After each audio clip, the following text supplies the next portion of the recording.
Make sure you download the Woodward Sports app in the App Store and the Google Play Store today. Take Woodward Sports with you wherever you go and listen live on your phone or mobile device.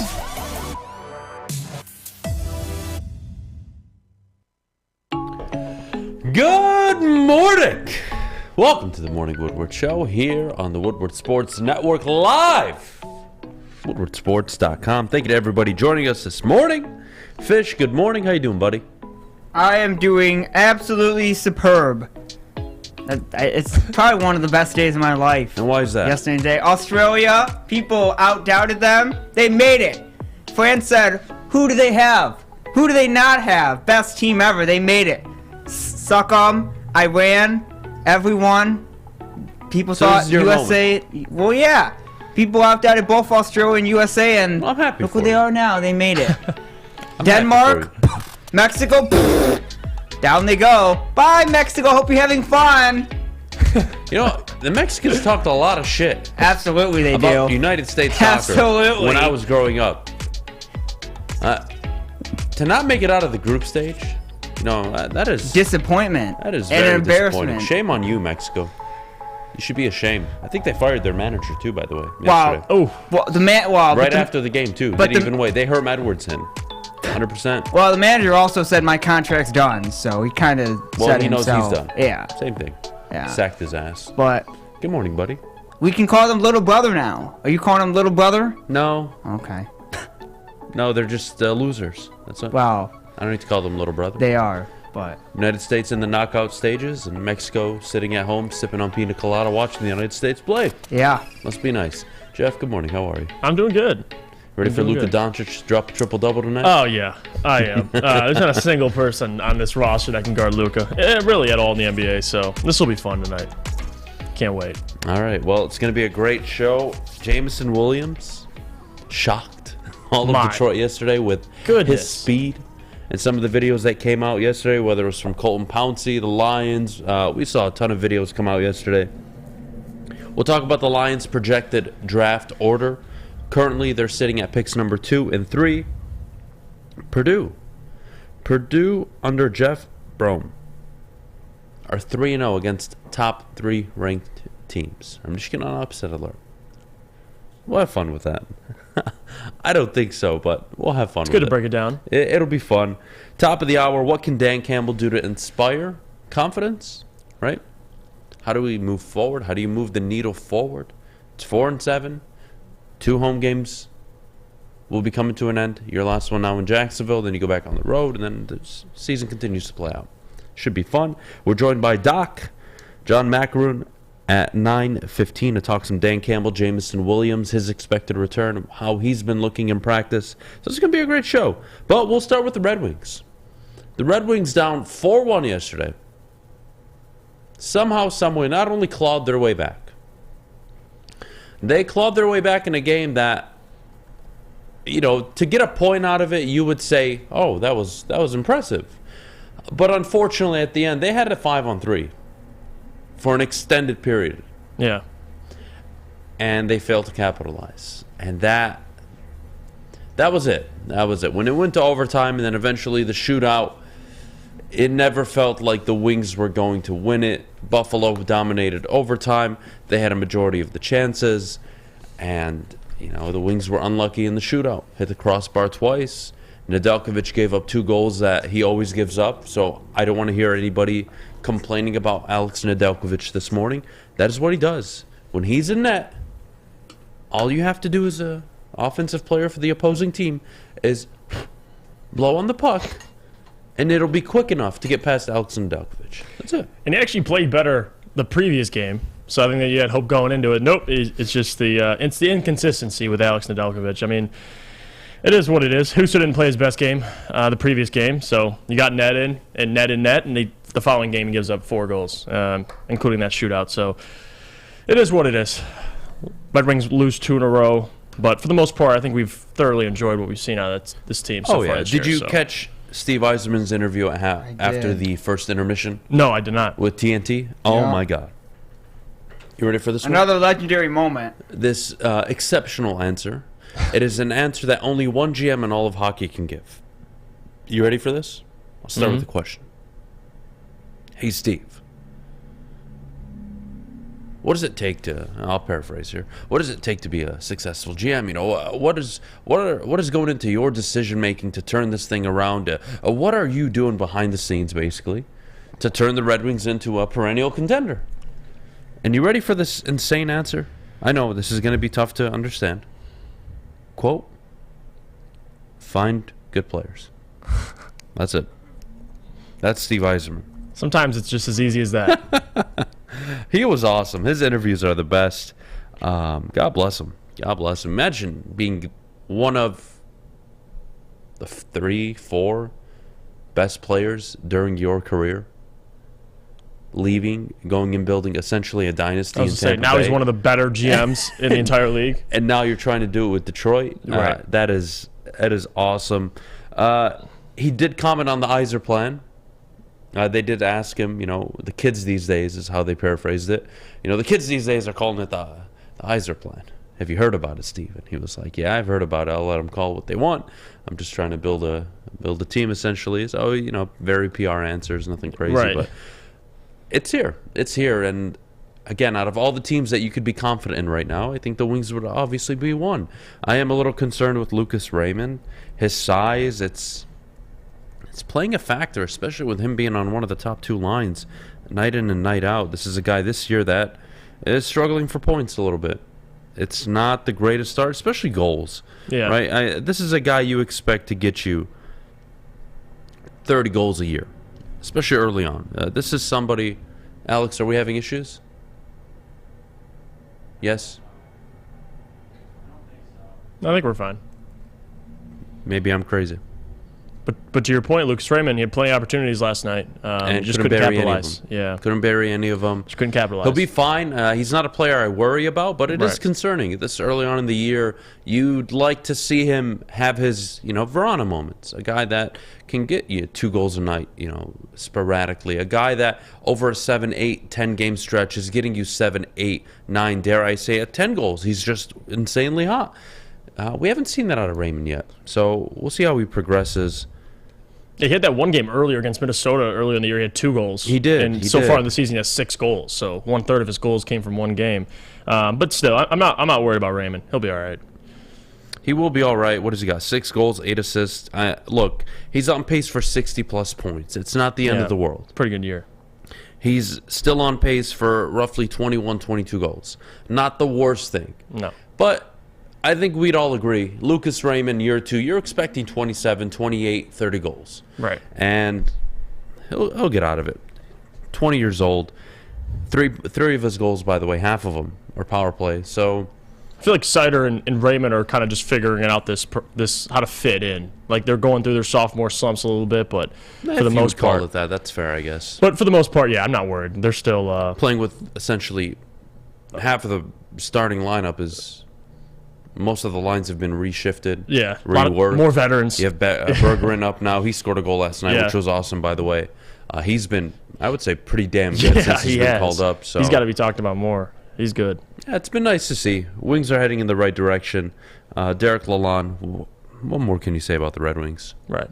You can't. They're going in the right direction. Can't. I don't think you're questioning them. 11, 6, and 5. I'm happy. Yeah. Well, honestly, With what's going on right what now. What can I say? Yeah. And I'm not trying to lower expectations for what you think the Red Wings should be, but I'm very happy with the product you're getting. Yeah, we talked in that, I think clearly last year, we always talked about, well, who was the guy behind Nedeljkovic? Right? And then February and March hit, and then he just totally went into the gutter. Yeah, now it's who's in front of Nedeljkovic, and now that's Husso. And now it's Husso, and that's Yeah. really good. But now who's behind Husso? Yeah, it's the opposite. Because Nedeljkovic is going to go out and give you 4 or 5 goals up a game, and that's not Right. ideal. So, Right. yeah, look, Wings are heading in the right direction. I think most of you should be optimistic about it. It's been pleasant to watch. And when we talk about building a team, Steve Yzerman has showed you the foundation. Draft your core guys, right? Go in free agency, add additional pieces, and slowly but surely build the team up where they can be competitive. Yeah. Love it. Gotta love Steve Yzerman. Fish, you a fan of Stevie Y? I'm a big Or you fan don't like of him him. because he's not Canadian? No, I'm a big fan of him. I think because he did good things in Tampa, which some people forget. after doing good things in Detroit. Are you upset that he's not in Canada right now? No, I'm happy for him in GMing Detroit. another team? Are you upset that he's GMing an American team? No, I just told you I like that he's GMing the Red Wings. All right. He did good at Tampa. You better like him because he was a Canadian hockey player. I know successful. that. Mm-hmm. I am very aware. No, I think the Red Wings are doing very good in their development. They've got a good young team. They've got a good development team as well, and maybe make the playoffs next year. They can even make the playoffs this year, technically. So we'll see. And there's still plenty of backup coming. Unlike the Tigers. Remember we talked about the Tigers, like there ain't no backup coming. At least with the Red Wings. Yeah, we'll see what the Tigers do. Tigers are going to be in an interesting spot. Yeah, Miguel they're in an Cabrera interesting last spot. season. Yeah, as well. last season Cabrera. Yeah, good riddance. I'm sorry. No, you guys don't want to hear that. No, Good we riddance. Look, I'm not trying to watch. Is that Adham Beydoun or Sam Flano up there? Hear me out. Miggy just caught a stray there. Well, Sorry, might Miggy. be Sam Flano up there. I said it before last year. When he hits his milestones, move on. Oh boy. You don't need him, but unfortunately, last season he was one of your better hitters. He was. Yeah, he was. And that is sad. Extremely sad. That is a sad thing. So, look, he's here for the final year. That's great. Give him a great send-off. I wish him nothing but the best. Having said that,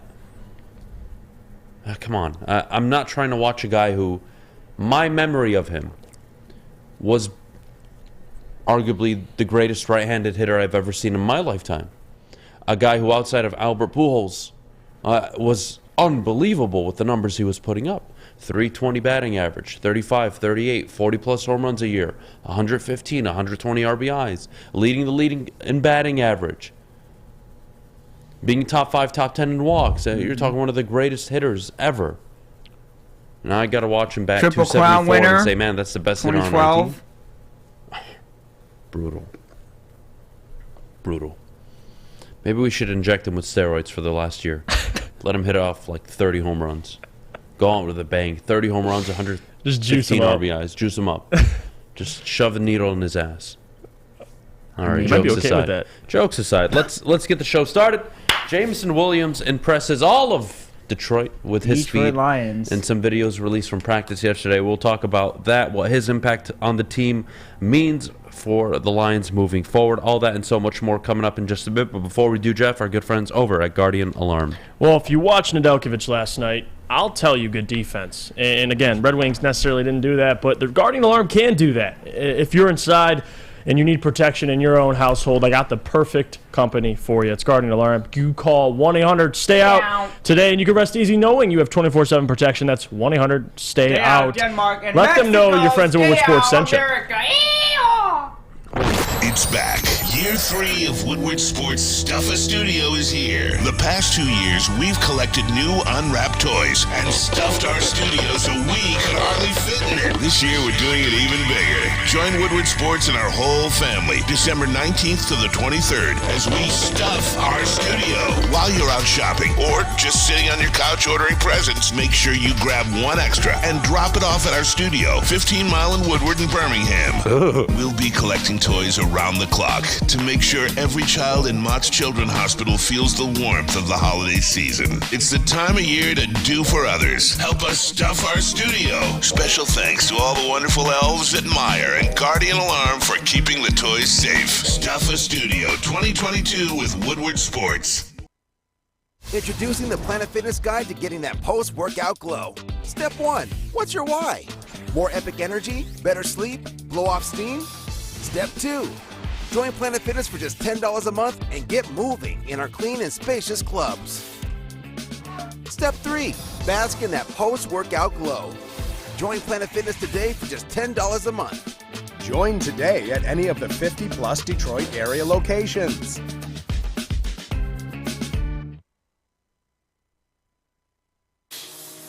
It's a great day to get some Centron in your life. Okay. There it is. Centron, here we go. Gotta grab the cranberry. Oh wait, it's 2 for $4. Gotta double up with the classic as well. Centron World, baby. Centron, available at select Kroger's, and if you wanna know how, go to @CentronWorld.com. You get dope like me. You know what? Why wait?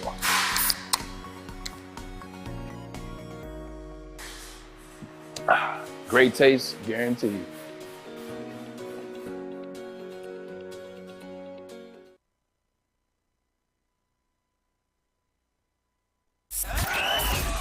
are the network for Detroit by Detroiters. Welcome to the Woodward Sports Network.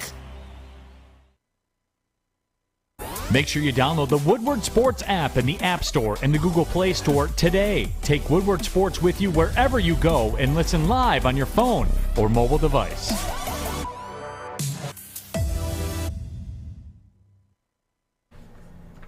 Check Moneyball Sportswear because it is your one-stop shop. Whether you want the latest look in athletic apparel or you need new uniforms for your team, Moneyball has it all. Stop in Moneyball's showroom in Southfield and experience the only way to ball, or visit moneyballsportswear.com. Moneyball, the only way to ball. All right. We're back here on the Morning Woodward Show live, 8:16. WoodwardSports.com. Thank you to everybody joining us this morning. Jameson Williams, if you missed it yesterday. Wow. Burner speed. He flashed what you saw at Alabama. Yeah. And before we show you the video, I'll backtrack a little bit. Coming out of college, prior to the national championship game, Jameson Williams was the best wide receiver prospect going into that draft. Better than Drake London, better than Olave, better than Garrett Wilson. And he did something those guys better didn't do. Better than Jahan Dotson. He cooked Georgia. He was the guy. Yeah. He was the guy, and unfortunately, he tore his ACL in his last game for Alabama. And that led him on a journey of recovery, going into the draft, uncertainty, and for, I believe, actually 3 wide receivers. Let me think. London, Wilson, yeah. Olave. Yes, 3 were taken before him. And then Dotson and Burks went shortly after him. Yep. So Jameson Williams went from being the number 1 wide receiver prospect to being taken 4th among wide receivers in the first round of the NFL draft. And who selected him? A team that was picking at 32 and saw a golden opportunity to get a player, yes, who would likely miss 7, 8, 9, 10, 11, 12 games in his first year while he recovers. But a player who could add a dimension to your offense that we are seeing work very effectively out in Miami. Oh, yeah. Speed. It's just speed.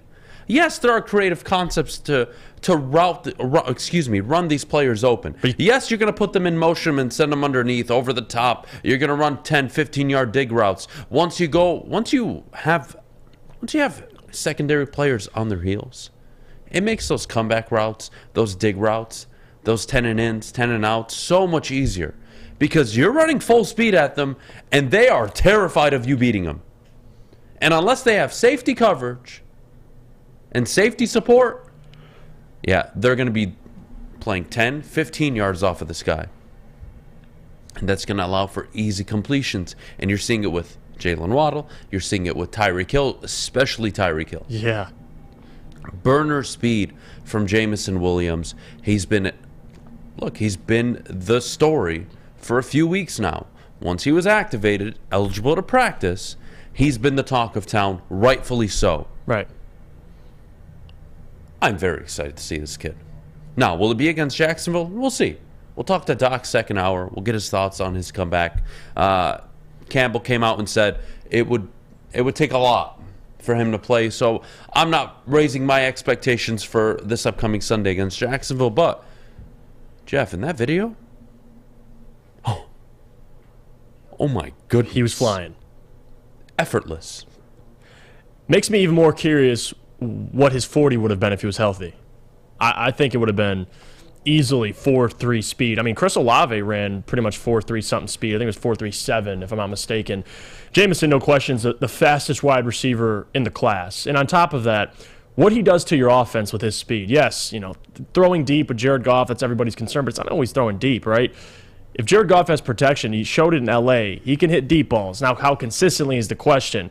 But you can use Jameson in a lot of different ways. Yards after catch, kind of like what Tua does with Tyreek Hill and Jalen Waddle, taking slants to the house. You can have an exact route that Cornelius Johnson ran against Ohio State. How Cornelius took that thing to the house, Jameson could easily do that as well. So, again, it's not about throwing the deep ball. It is, partially, but a lot of it's yards after catch. Just get Jameson the ball in space and watch him work. That's really what it comes down to.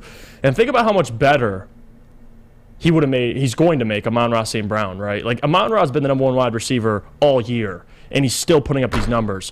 And Braylon Edwards always says it's much easier to be the number 2 than the number 1, right? You have a guy next to you who's taking all the attention off of you on the outside. So with Jameson, if he is that number 1 wide receiver we all predict him to be, Amon-Ra is going to be even more dangerous because you have a guy who can stretch the field, and it'll open up more things for Amon-Ra. It's going to keep defenses on their toes, man. It really is. And I think Jameson, with this current offense, their ability to run the ball, establish play action, you can have Jameson sneak by. I'm telling you, some big plays are going to happen. And DJ Chark, he was supposed to be that guy until Jameson gets back. But I think Jameson just all around is much better, and he has a way higher upside than DJ Chark. So I'm extremely excited to see him on the field, man. Really. Look, let's be real. You signed DJ Chark. Why? And wait. Let's backtrack even more than that. How long was the deal, Jeff? How long was the Chark deal? 1 year. Oh, it was a prove-it year. Go. It was a 1-year deal. Yeah. No risk.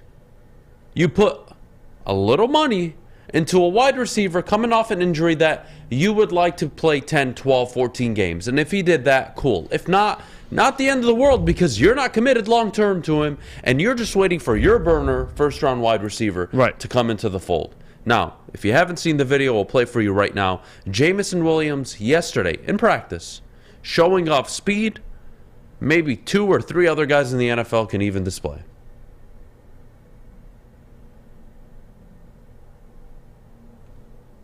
No? We're not going to do it? Fuck it.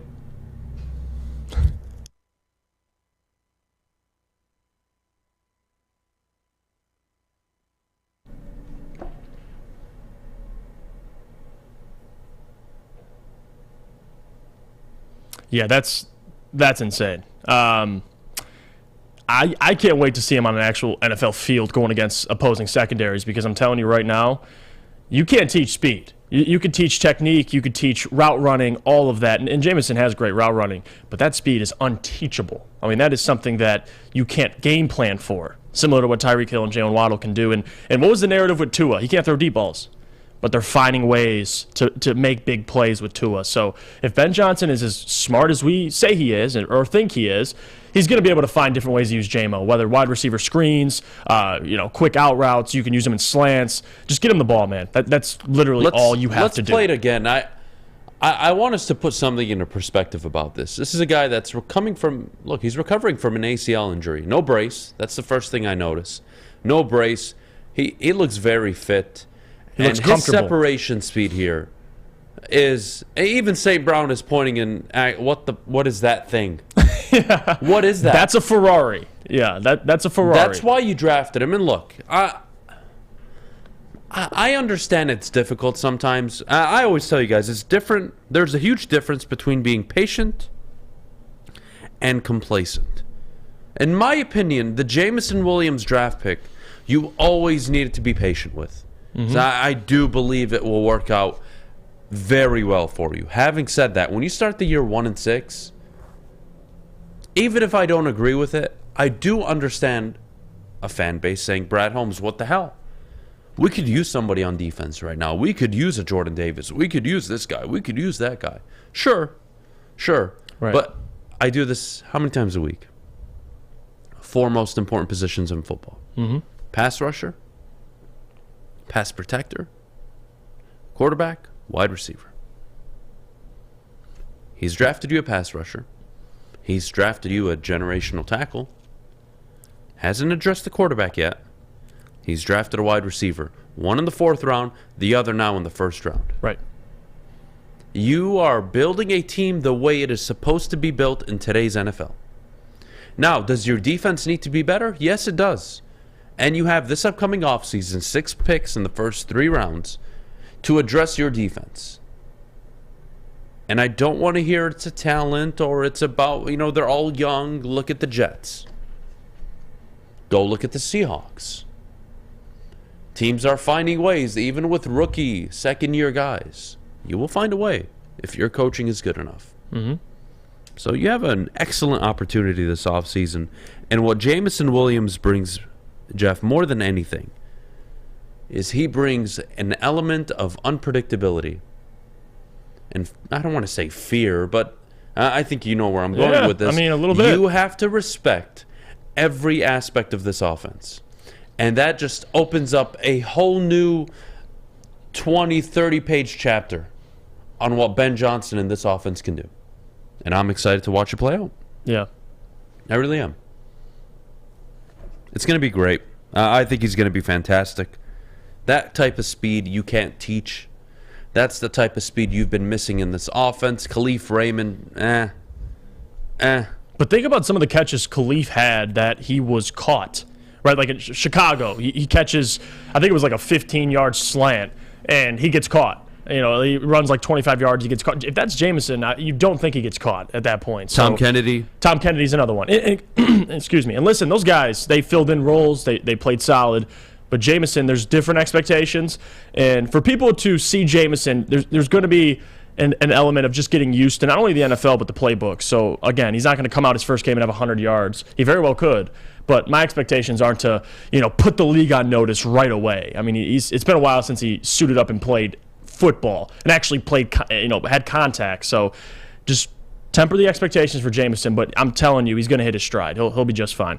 Next year's a big year for this offense as well with those guys. So he's going to be elite, man. I really do believe that. Let's address two things really quickly.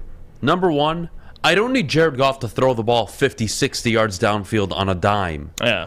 To Jameson Williams. Do you guys not watch how the Miami Dolphins get Tyreek Hill out in space?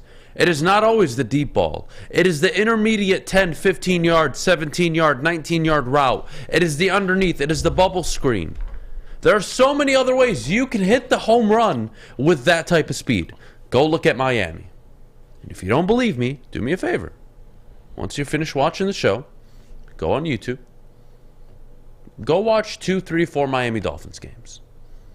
And you'll see how to use speed effectively on offense. Kyle Shanahan does a great job of it. Yep.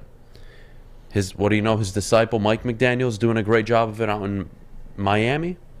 You want to use speed, it doesn't need to be vertical only. The days of the Randy Moss, the days of Calvin Johnson, where these guys are only able to run 40, 50, 60 yards downfield, and that's how you throw the deep ball. No. Even Calvin was one of the best route runners I had seen in my life. Mm-hmm. He could run the slant. He could run the underneath throw. He could run a 10 dig. He could run 15 and out, 15 in. He was exceptional. So, look, this type of wide receiver, I'm not saying he's going to be Tyreek Hill. But what I'm telling you is you can learn a lot by watching the Miami offense and how they use him. Because, again, he's the focal point every Sunday for teams that play in Miami. Absolutely. How do we get him open? Do we put him in motion? Do we run him out of the backfield? Do we run bubble screens? Do we send a go route early on and get defenses on their heels and then start hitting them with comeback and dig routes? There's a lot of things that you can do and you can learn from Miami. So I'm excited to see how Jameson Williams plays out. And you saw the play earlier that they've used multiple times, that little end around to Amon-Ra St. Brown. Think about if it was Jameson Williams. Like, you've been using Amon-Ra as your best wide receiver, and he's actually gotten faster than when he was first drafted, but you can use Jameson in those situations too. So plenty of ways to get J-Mo involved. That's Ben Johnson's job. So that'll be another evaluation of that. Yeah, I'm really just trying to hammer home the point. I don't need Jared Goff to have Patrick Mahomes' arms. Don't put the ball in harm's way all the time. I don't need it. Yeah, no. Listen. I don't need a 40, 50-yard downfield throw. And Ben should know that. Know your quarterback. Of course he does. So they'll be fine. They're not going to. He should. And again, I'm telling you guys now. Go watch the Miami Dolphins.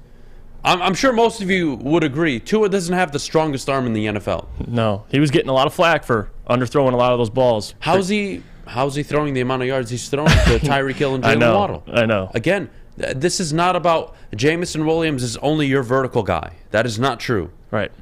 Please go watch his tape at Alabama. He would burn teams after the catch. Slant routes, 5 and ins, 10 and ins, 10 and outs. He was unbelievable. Excited to watch him play. Let's take a break. When we get back, the Lions' projected draft order because of the Matthew Stafford trade is 3-13 at the moment. We'll discuss what the Lions could do, should do, where the picks will likely end up at the end of the year. All that and so much more. But before we go, Jeff, our good friends over at Big Boy. Well, for a limited time only, you go to Big Boy and you can check out their burgers and loaded fries. And it's not only just the Slim Jim. They have the Big Jim, the chili cheeseburger, as well as the bacon blue. Check it all out, including their fries, by the way. Chili cheese fries, baked potato fries, and nacho fries. You can satisfy all your taste buds at Big Boy. Love Woodward Sports? Love wearing clothes? Then you should be wearing Woodward Sports clothes. Check out our full line of merch at woodwardsports.com. Just click on Shop. We have all your favorite designs, like Dan Campbell kneecaps, Beverly Hills Golf, Woodward Golf, and of course, our own logoed out merchandise. Men, women, infants, kids all love Woodward Sports. Impress your friends. Impress your boss. Impress your dog. Buy Woodward Sports merch today. Fellas, let's be honest. We like things to be easy. We like simple stuff, like sports 7 days a week. We like things uncomplicated, like Lady Jane's Haircuts for Men. Open 10 to 8, 7 days a week. Walk in anytime. Sign in, sit down, watch your favorite team play. And before you know it, your hair will be game ready. Open 10 to 8, 7 days a week. Walk in anytime. Lady Jane's Haircuts for Men. It's wicked awesome. Get a shot up. This is for the win. All of Detroit's sports teams live on Woodward. All of Detroit's sports coverage lives on Woodward Sports. Driving the best in Detroit sports coverage. Chili Peppers Tanning is where you'll find all the cleanest salons in the D with spotless, sanitized rooms and trained and certified tanning professionals. Join the Pepper Club for all the best deals. They'll beat all competitors by $5. ChiliPeppersTanning.com. Hottest bulbs, hottest deals, darkest tans. Your vitamin D headquarters. 27 locations and more on the way. Chili Peppers Dan? Oh, yes. Oh, man. It's been a good week so far. The United States qualifying for the knockout stages. And look, Mexico. I don't think many of us expect them to go far, but the fact that they even qualified and got out of the group stage is a big deal. They're hosting the World Cup in 26. For those of you that don't follow soccer, they automatically qualify for 26 because they're the host nation. Yeah. But, you know, I just want us to understand two things about the United States. They're not one of the best teams in the world. No. Okay? One of the youngest, right? They're the third youngest in the competition at the moment. Yeah. But they are playing a Netherlands team. When I was growing up, the Netherlands were one of the best teams in the world. Now they're young, they're a lot of flair, they're flash. They are a team. If I was to pick any team to play against that won their group, it would have been Netherlands. Oh. Can you finish? Can you score goals? That's going to be the question for Saturday. But I'm excited. Great week so far. Pistons play tonight. We'll get to that later. And Pulisic will be back, right? Pulisic will be available, yes. The Lions draft. Ooh. So we're not going to do a mock draft or anything. We're not going to do any of that stuff. That, of course, happens after the season. But I think it's important for us to have a conversation about where you, as in the Detroit Lions, are at the moment, including you, yes, the fans. Could do a poll, too. You currently own picks 3 and 16. And I do have an inside source who just so happened to tell me that the Cleveland Browns are likely to lose to the Houston Texans this weekend. And if you don't believe me, quarterbacks playing their former teams this year are 0-5. Fun stat. Deshaun Watson, first start against Houston Texans. Yeah, Russell Wilson, Seattle earlier in the year. So it'll be fun. It'll be great. Thank you, Fish. This is going to be awesome. What I want to talk about first is the potential of the Rams pick. Let's start there. Mm-hmm. Do you see it being the first overall pick? Do the Rams win another game? Let's start there. I think they could, but also I can see Chicago grabbing a win. I can see Houston grabbing a win. But Houston's by far like the worst team in the NFL right now. So I could see them floating either between 2 or 3. Possibly. I don't think the Broncos will jump them. But yeah, 2 or 3. I could see the Rams being around that pick. Well, I don't see it being too high. And I don't see them winning another game. I just don't. Donald being shut down with a high ankle sprain for the week. He'll be missing a game, his first career game that he's going to miss. It wouldn't surprise me if a week, 2 weeks from now, and they lose the next 2 games and they're sitting there at 3-10. Yeah. It wouldn't surprise me, Jeff, if they just say, we're done. Shut it down. We're not sending Stafford out there. We're not sending Donald out there. Ramsey, you can take a break. Go take an early vacation. Mm-hmm. We're going to blow this thing up in the offseason. We're going to go into a full rebuild. And it'll probably take 2, 3, 4 years because our cap situation is awful. And we're going to be a very young team. Sean McVay's going to go do TV. And then he'll probably come back into the league when he finds a better situation. They went all in for a Super Bowl. They have been chasing a Super Bowl. And when they sent Jared Goff to Detroit for those 2 first-round picks, they said, either we win a Super Bowl this year or we're done. They won the Super Bowl. It paid off. Whether people like the trade or not, they got a Super Bowl. I would give up 4 first-round picks if you told me the Lions were going to win a Super Bowl. You could guarantee me the Lions would win a Super Bowl in a 2-year window. I would give up 4 first-round picks. The hell if I care. Having said that, the Lions are now the benefactors of all this. They have a top 3 pick because of the Rams, not even because of themselves. They're sitting there at 13, Jeff. So, look, depending on how you think the Lions season is going to go, if they finish 3-3, they will be 7-10. If they finish 2-4, they'll be 6-11. If they finish 1-5, they will be 5-12. Now let's go on the worst situation. Let's say they finish 1-5, 2-4. Well, you're probably going to have a top 7, top 8 pick. Because there's only a game and a half, maybe half game difference between the teams picking at 5 and 11 right now. All these teams have 4, 5 wins.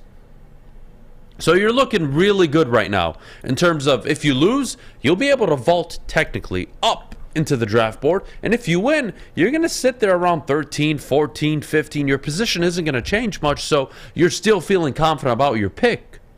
I like where the Lions, again, we talk about this could possibly be the most even trade in NFL history. I think the only way that works out is if you trade your franchise quarterback away for a bridge quarterback and 2 first-round picks, and you somehow, some way walk away with a top 10, top 12 wide receiver in the NFL over the next few years. Right. And a franchise quarterback. And let's just talk about pick number 3. And Alex put this in the chat. Who should the Detroit Lions draft today? Today. I'm not going to project if their pick moves up, down. I'm not doing it.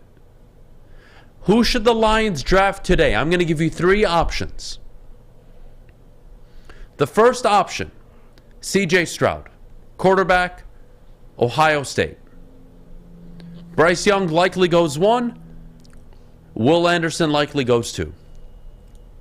C.J. Stroud, Myles Murphy, Jalen Carter. And Jalen Carter. That's the dude right there. Those are the 3 options. In my opinion, Jeff, would you agree? Am I missing anybody? That Kelly Ringo, I wouldn't take at 3. Not a fan. I'm not taking defensive players. I'm not taking Michael Mayer at 3. No, you're good. Those are the 3. I'm going 2 defensive linemen and a quarterback. Yep. And I want to hear what you guys have to say. And look, can we keep it real for the next few minutes here? You guys know how I felt about Malik Willis. You guys know how much I pounded the table for a pass rusher. When you have the number 3 overall pick, what should you draft? In my opinion, your future left tackle, your future pass rusher, a dominant defensive lineman, could be on the interior, and a quarterback.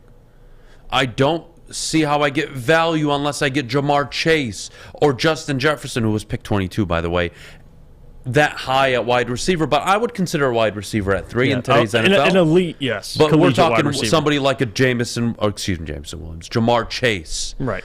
You know, a prospect that was being compared to Calvin Johnson going into that draft. So I would be careful who I select, but I want to know what you guys have to think. Today, who would you draft? Would you go for the franchise quarterback?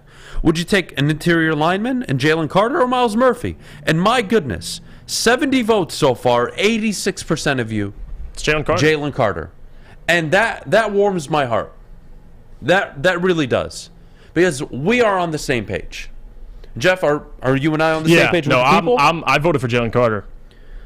I think we are all on the same page, and I am loving it this morning. Having said that, I have to make the case.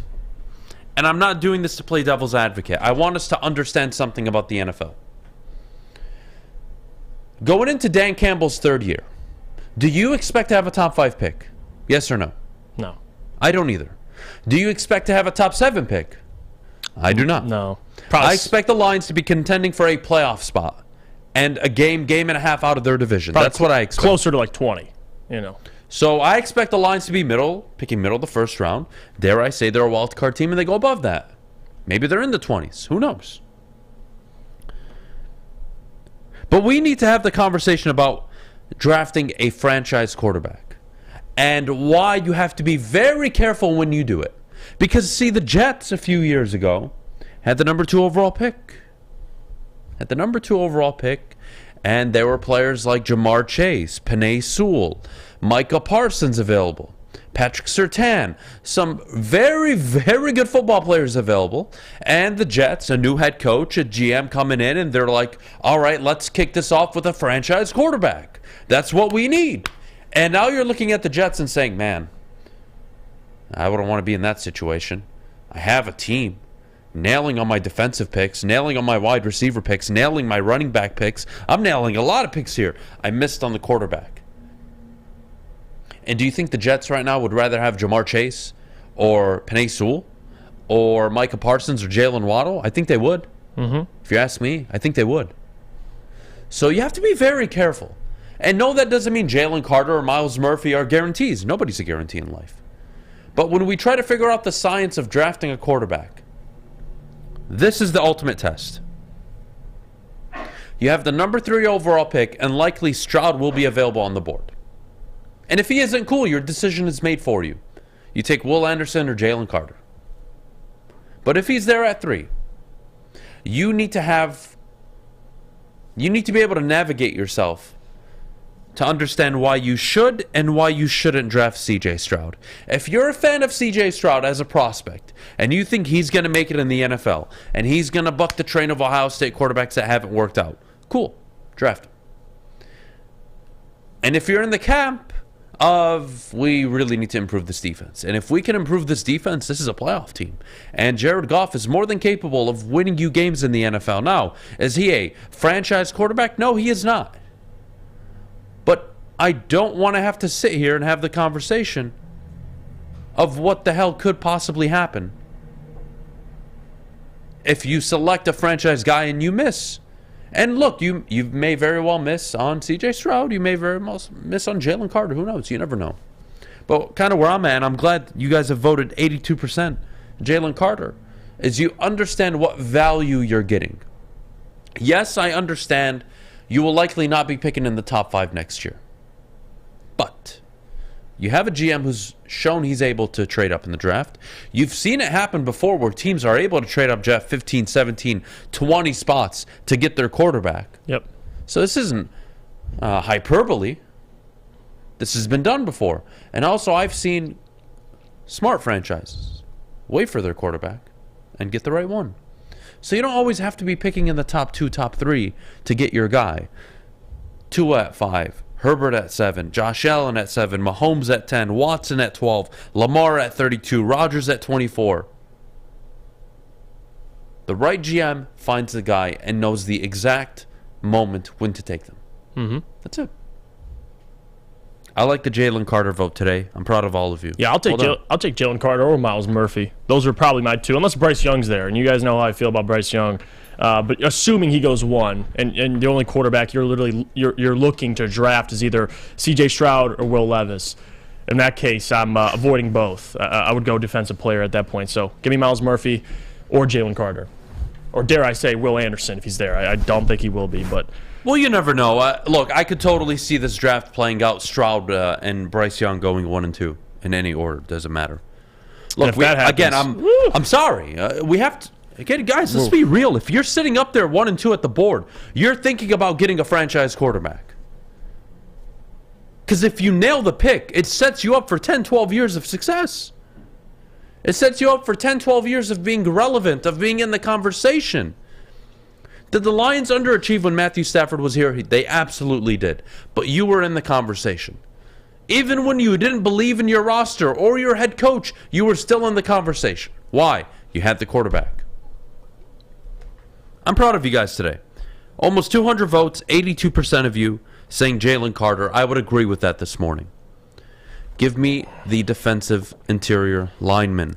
Give me a game wrecker to pair with an Aiden Hutchinson.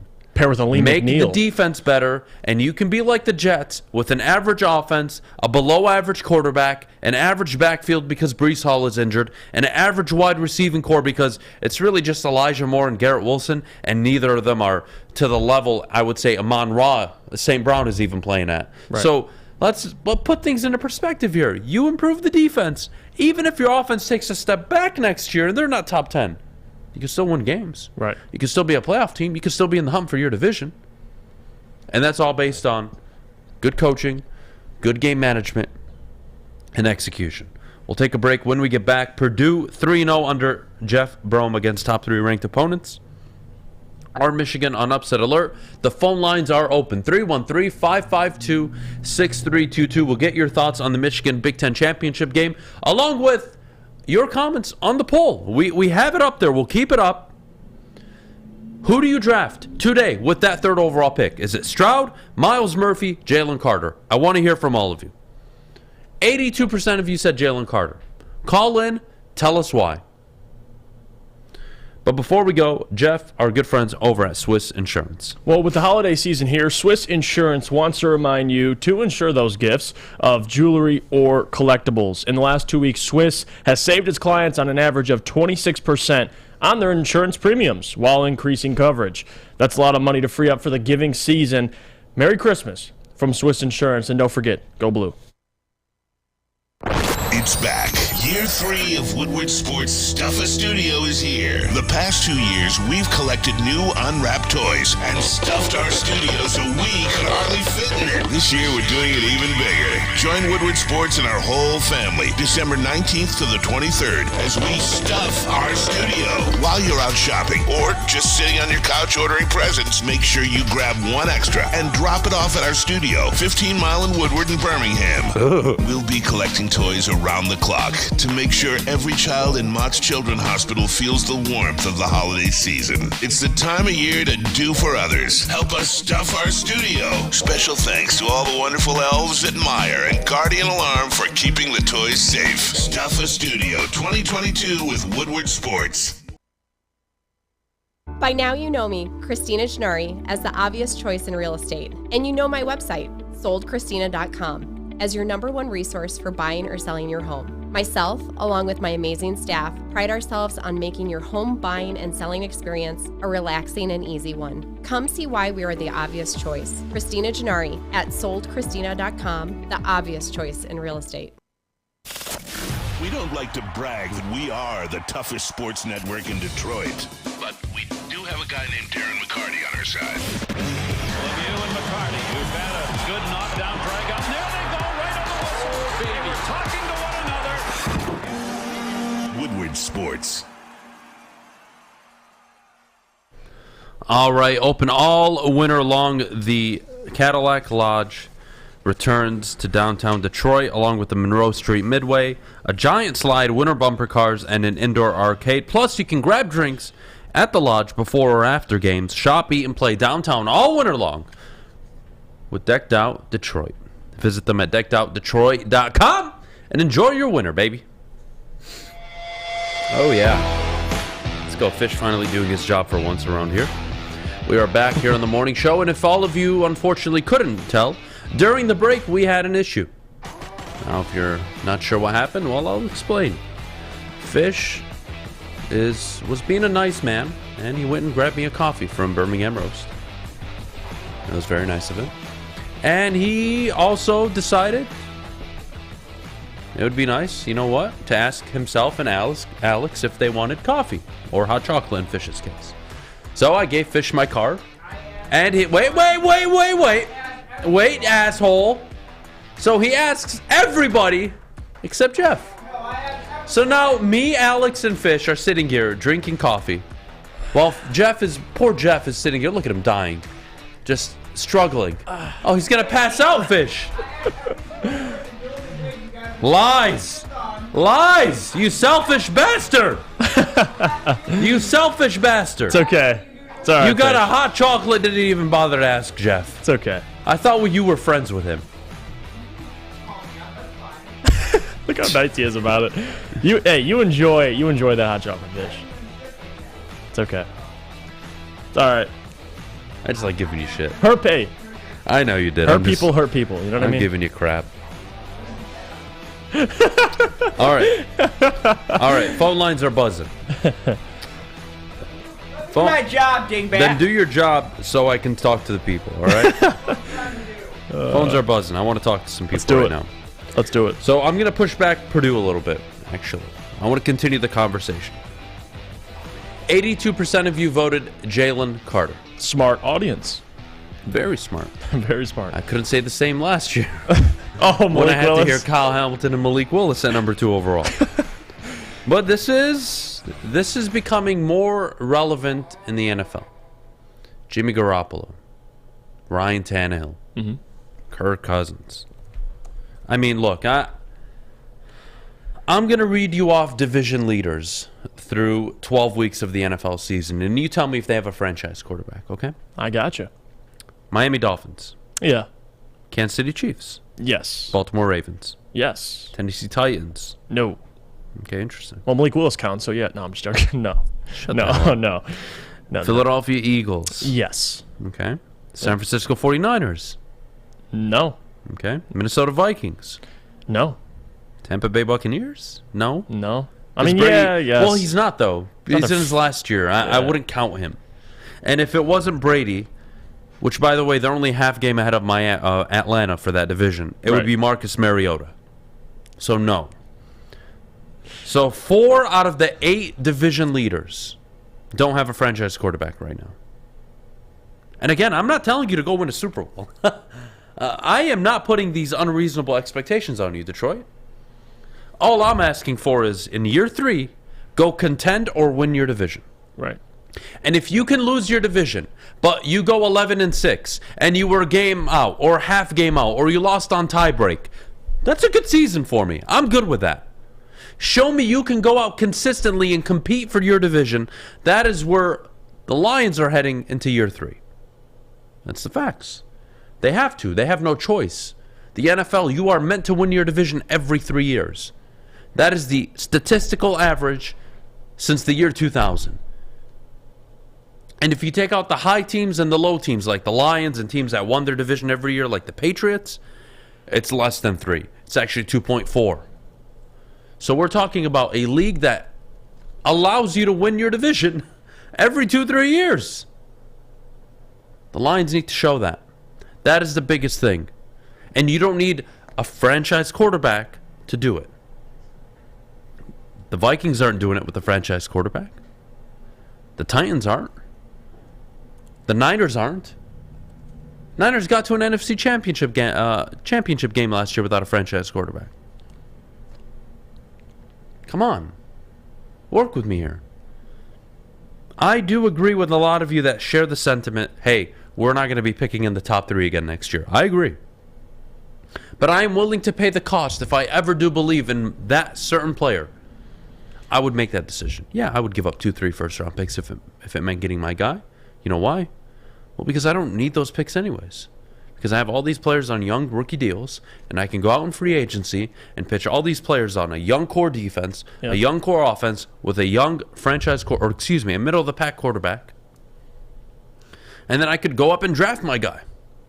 And you don't even need to. You can wait. You can take a chance in the 2nd or 3rd round. You can do whatever you want.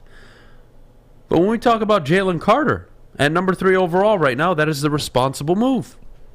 It is the responsible move because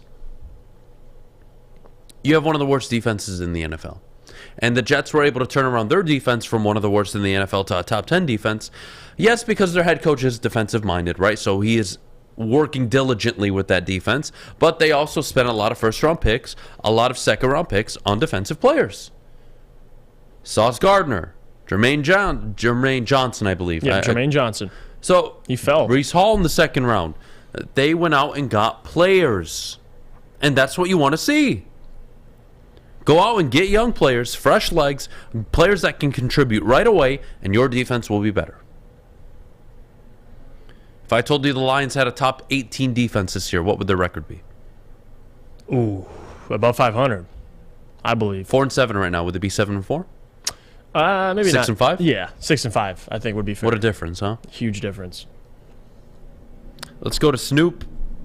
Snoop, you are on the morning show. No, I don't think it's Snoop Dogg, but we'll take it. Snoop, what's up, buddy? Good morning.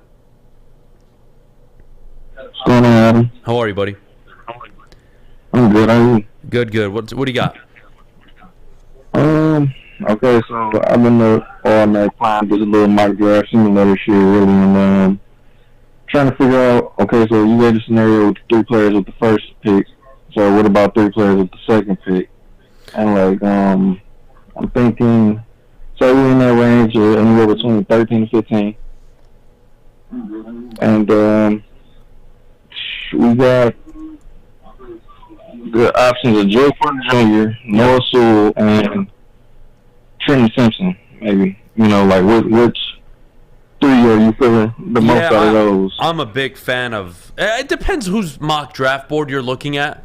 That's the problem, because I've seen boards where Miles Murphy falls down to 12, 13. So, and I'm a big fan of his. I think he should be a top 7 pick. But, yeah, look, it's got to be the secondary player. You're looking at Kelly Ringo likely going in the top 10, so he won't be available. But Joey Porter Jr. I would say Joey Porter Jr. I think of the 3 would be my pick, 100%. Yeah. Yeah, definitely. Yeah, look, you have Jalen Jones. You have you even Drew Sanders, linebacker out of Arkansas. He's quite the athlete. So they're going to have options. And whether they pick at 13, whether maybe they move up. Again, guys, look, I know the last 6 games are very friendly. And Snoop, I appreciate you calling in and really bringing this up. If they lose 2 of the next 4 games and you're sitting there at 6-9, well, you're still going to want to play for that 7-10 year.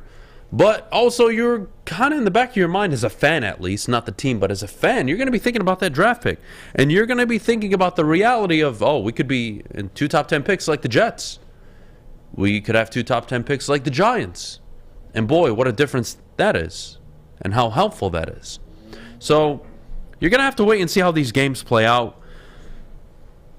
Bijan Robinson is a name that I am intrigued by. My foundation at how I talk, how I analyze teams, how I tell you how you should build your football team, it goes against everything I believe in. Taking Bijan Robinson between picks 8 and 17 to me is criminal.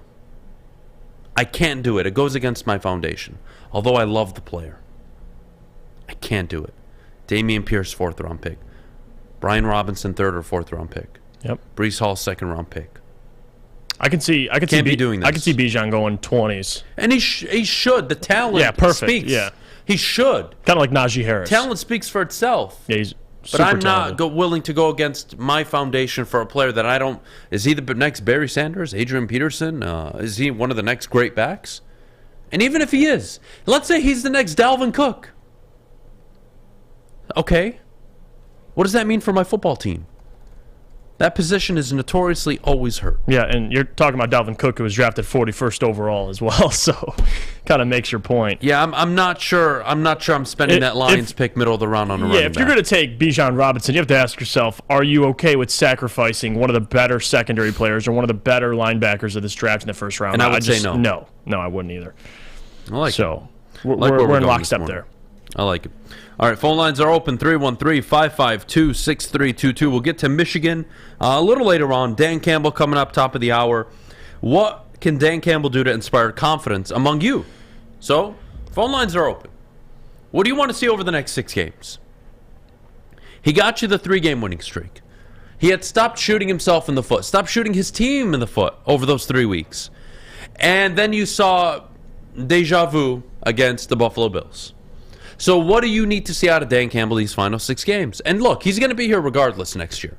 They are not getting rid of him. This is not about firing Dan Campbell. This is about setting expectations so you and I and Jeff are all on the same page for the next 6 weeks. What is the expectation?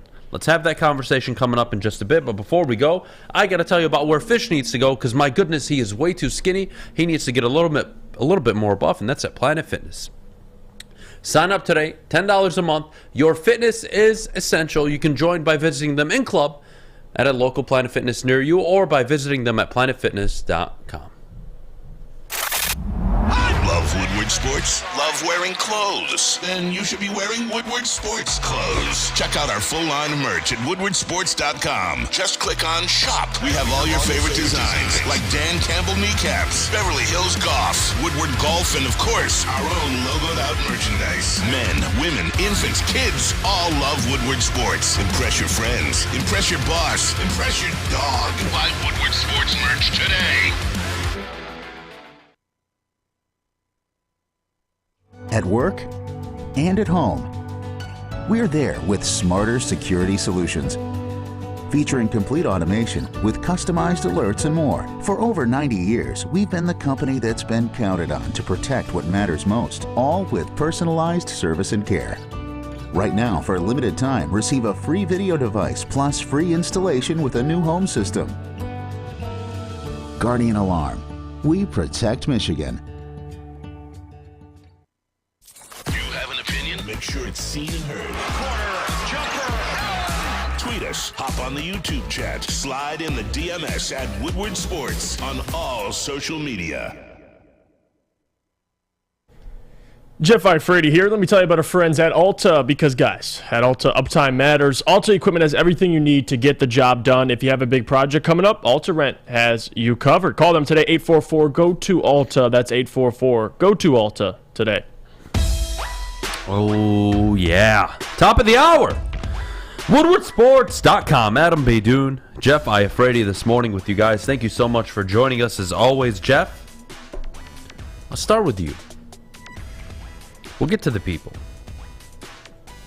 What can Dan Campbell do to inspire confidence? And not only continue to do, to inspire confidence within the fan base. I'm not talking about firing him. I'm not talking about letting him go.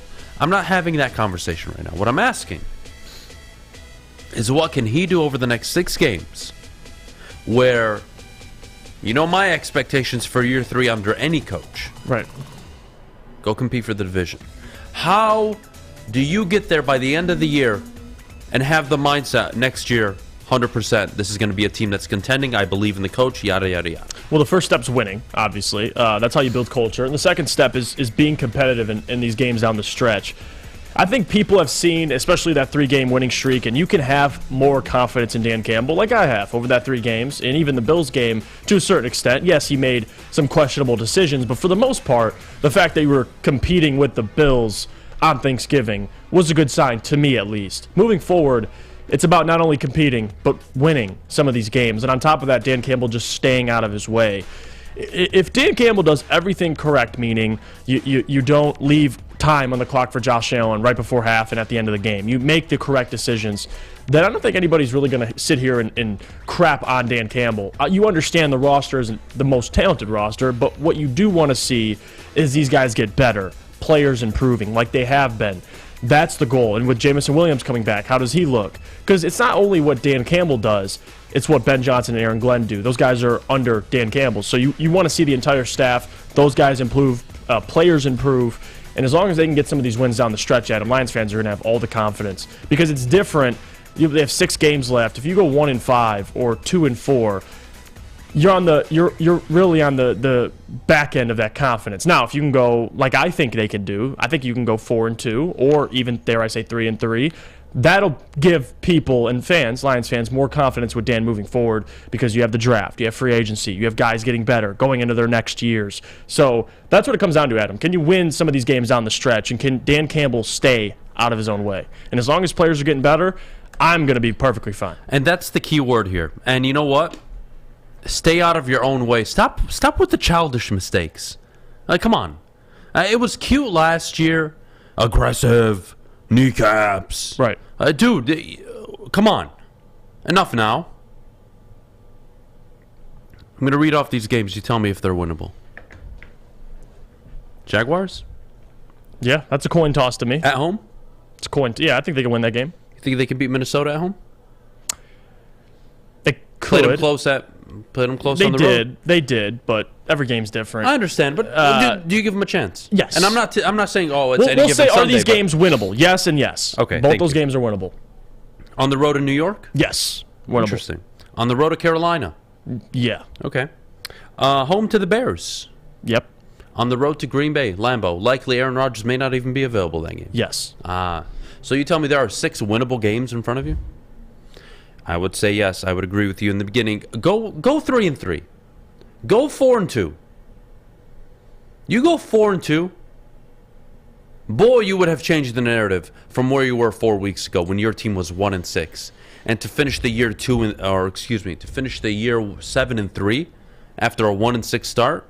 Very impressive. I have to say it. It's got to start with the wins, and not just the wins. Stop getting in the way. You were better than Philly for parts of the game. I wouldn't say the whole game. Philly tore you up in the secondary. But you had opportunities against Philly. You were definitely better against Minnesota. You really played Dallas very well in the first half. You were better than a lot of these teams. Hell, I could argue you were better than Miami for stretches of that game. You were up 14-0. Mm-hmm. Even the first half. Yeah, they were better. Then you got outscored 31-13 the rest of the way. So, again, you showed your moments. You, in my opinion, played a better game than the Bills. But you lost. Right. You played a better game against the Dolphins, but you lost. You played a better game for at least 2 quarters and a half before you turned the ball over 5 times and had 8 total penalties coming off a bye week. You looked better than the Cowboys in that first half. All the way to the... You were better than the Vikings. Yeah. You were just as good as the Seahawks that day, but your defense was horrendous. Couldn't force a punt. And you were neck and neck with the Eagles. Coaching. Clock management. 2 minutes into halftime. The 2 minutes ending the game. How are you coaching? Stop giving teams extra possessions. And you know what? I'll even touch on it to a further extent. Dan Campbell came out the other day and was asked about the Buffalo decision before halftime.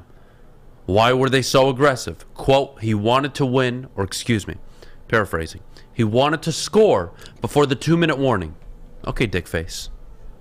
Let's think about this. You are going to risk giving Josh Allen all the time in the world and letting him keep their timeouts because you want to get an extra possession because you are so overconfident that your defense is going to get off the field, right? How does that make sense? And let's say you do score. What if Buffalo runs out the clock and scores? Well, then they negate it, and then they're still getting the ball coming out of half. But instead of wasting the clock and making them run a hurry-up offense and pinning them back, no. You want it to be, again, greedy. Not aggressive, greedy. You can't steal possessions against teams like Buffalo. You don't get to finagle your way and say, you know what? I trust my defense here. I don't need to run another play before the 2-minute warning. We don't need it. They can have it. They can have another timeout. Who cares? It is that maturation process, that needs to take place.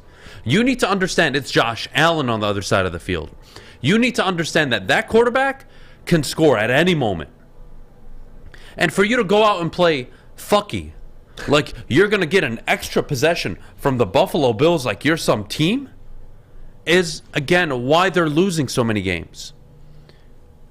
If he would have just been more conservative, more thoughtful, going into the half and down the stretch of games, I think they would have a winning record right now. They've played really well at points this year. Right. But they're losing games because of his continued poor decision-making. And I can't forgive that. I can't. And it's not that I can't forgive it where he can't still go on and have success. That's not what I'm saying. But just like Bell Tucker, I crucified him Monday. Why? 4 wide receivers, 3 defensive backs. Use your timeouts, jackass. Dan Campbell isn't the only one that gets ridiculed. Jeff Saturday, Monday night. Hey, jackass, you have 3 timeouts. Use them. And he regretted that after the game, too. Of course he regretted, just like Dan Campbell regrets it every time after the game. I wanted to get an extra possession. How'd that work for you against Philly? How'd the extra possession work for you against Minnesota? How'd it work for you against New England? How'd those extra possessions work? You got to know your opponent. If this was Chicago... You got to know your team. Well, yes, but also your opponent. Like, if this was Chicago, maybe you can make that argument. But Josh Allen knew who. Knew. You don't give the ball back to Josh with any amount of time. That's just not how that works. But, again, I'm not as mad in that Buffalo Bills game about that 3rd and 1 call as most people are, but for the most part, yes, how the game was managed, it is what it is. That's his only downfall. Yeah. Very likable. Players love him. Absolutely. Media love him. Players have not quit. I don't blame them. I'd run through a wall for the guy. But come on. We got to grow up here. You are the CEO of this football team. Mm-hmm. You are responsible for everything. Stop making it more difficult for this team to succeed. Stay out of the way. We all see players will play for you. We all see the team playing above their level at times throughout the year. Right. It's doing good things. But you got to stop with the same old mistakes that you've been making since last year. Because if you don't, you're just going to keep losing these games. And no one will ever take you seriously. And then eventually you will be out of a job. I'm not saying he's a complete jackass. But you got to stop coaching like one. Yeah. And I could give him credit, in this team credit, for how they've done in the second half over the last couple games. I think that's been the biggest adjustment. Because even Miami, you're sitting there, you put up 27 in the first half, you don't score a thing in the second half. Like, this has been a constant theme all year.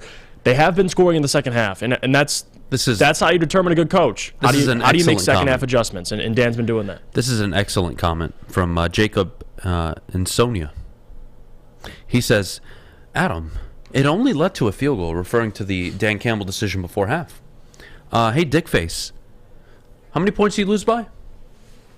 Hey, Dickface, if you're up, or excuse me, wait, let me rephrase it. If you are tied on that final drive on the 3rd and 1, are you throwing the 40-yard deep ball to G.J. Chark, or are you going to try to run the ball twice, ice the game, run the clock, and kick the game-winning field goal?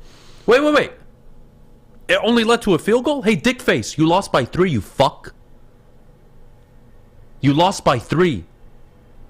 What don't you understand? What more can I explain to a fuckface like you? What more can I do? Please, I want to improve. No, I'm not doing a good enough job right now. Because clearly the message isn't getting across. Badgley also missed a field goal, though. But still, you would have went to OT at that point, and you still would have. If you were lost in OT, you'd still be revisiting how you gave Buffalo a field goal. So, again, it's hindsight's always 20/20. For Dan Campbell and this team currently, this isn't hindsight. And for him to come out and say that, by the way, well, looking back at it, hindsight 20/20, yeah, you'd rather not give them that extra possession going into halftime and all that time, and then, they get the ball back, and then, at 3rd and 1, we felt really good about the play, and we missed it. If we didn't miss it, we didn't have this conference. Dude, this isn't about being a Monday morning coach or a quarterback. Have some common sense. I'm not asking for much. I'm not telling you to go win a Super Bowl in your second year. I'm not even asking you to win the division this year. What are you asking him to do? Win 7 games and stop coaching like a dickhead. Get out of your own way. Because I promise you could win more games than 7 if you would just stay out of your own way. Let's take a quick break. When we get back, John Maakaron, the Doc, joining us for a beautiful Thursday morning conversation. Can't wait to talk to him about Dan Campbell, Jameson Williams, and so much more. But before we go, I got to tell you about our good friends over at the Maine Lobster Truck. I tried this the other day, and I was skeptical. I will say. I was skeptical. I was nervous. I am a big lobster fan, but a lobster food truck? Are you kidding me? Delicious. Excellent. Beyond excellent. I got their lobster tacos, and they were to die for. The clam chowder soup, phenomenal. And it's on the screen for you right there. Visit cousinsmainelobster.com and see where their food truck is currently parked. You're at work right now. You're listening to the show. Plan your lunch. check out the website, see where their truck is located, go grab it. It doesn't take long. They're so excellent about their wait times. They do a hell of a job. The food is always fresh. Loved every bit of it. They were out here on Woodward the other day. Private event for everyone here at Woodward. We all loved it. I was genuinely surprised. For a food truck to have that much quality, oh my, 10 out of 10. 10 out of 10. Couldn't recommend it enough. Cousins-MaineLobster.com. Check it out. Go find their truck and get your lunch on today. It's back. Year 3 of Woodward Sports Stuffa Studio is here. The past 2 years, we've collected new unwrapped toys and stuffed our studio so we could hardly fit in it. This year, we're doing it even bigger. Join Woodward Sports and our whole family December 19th to the 23rd as we stuff our studio. While you're out shopping or just sitting on your couch ordering presents, make sure you grab one extra and drop it off at our studio, 15 Mile in Woodward and Birmingham. We'll be collecting toys around the clock to make sure every child in Mott's Children's Hospital feels the warmth of the holiday season. It's the time of year to do for others. Help us stuff our studio. Special thanks to all the wonderful elves at Meyer and Guardian Alarm for keeping the toys safe. Stuff a Studio 2022 with Woodward Sports. For a limited time only, all new burgers and loaded fries at Big Boy. It's not a Slim Jim, it's the Big Jim. The chili cheese is such a tease. Guess what else is new? The bacon blue. How about upgrading those fries? Chili cheese fries, baked potato fries, nacho fries. What will it be? Satisfy those taste buds at Big Boy. My name is Lee. I've lost 35 pounds on the Custom Health Center program. So the 3 biggest benefits that I've gotten from this program has been I'm not snoring anymore, I have a lot of energy, it's great, and oh, by the way, look at this. No, I'm just kidding. No, I'm just kidding. Call us at 844-789-THIN or visit CustomHealthCenters.com for a free consultation and get started for as little as $5 a day. Woodward Avenue, the first paved road in America. Woodward Sports, the first sports network born in Detroit and made for Detroit. Official meat supplier of the Woodward Sports Network. Yes, The Butchery. Check them out at butcherysl.com to order online. The Butchery meats, eats, and treats. Call 248-682-COWS. That's 248-682-COWS. Sandwiches to die for. Wagyu meats, artisan breads, all inspired by the legendary Chef Dave, who recently had a baby, by the way. Congratulations to Chef Dave. So awesome. So awesome. Speaking of having babies, Jeff, when are you going to have a kid? Same time you have a kid. Oh, it's going to be a minute. Hey. All right, well, I'm with you. I'm with you. Oh, God. Horrible. Horrible, horrible. We are joined by one of my favorite people. A few minutes late. I apologize, Doc. We lost track of time a little bit. There were some inappropriate conversations happening. Good morning. How are you, buddy? Miss talking to you. How's everything going? Everything's going great. I think you and Jeff both like practicing, and then you'll have the baby, so keep at it.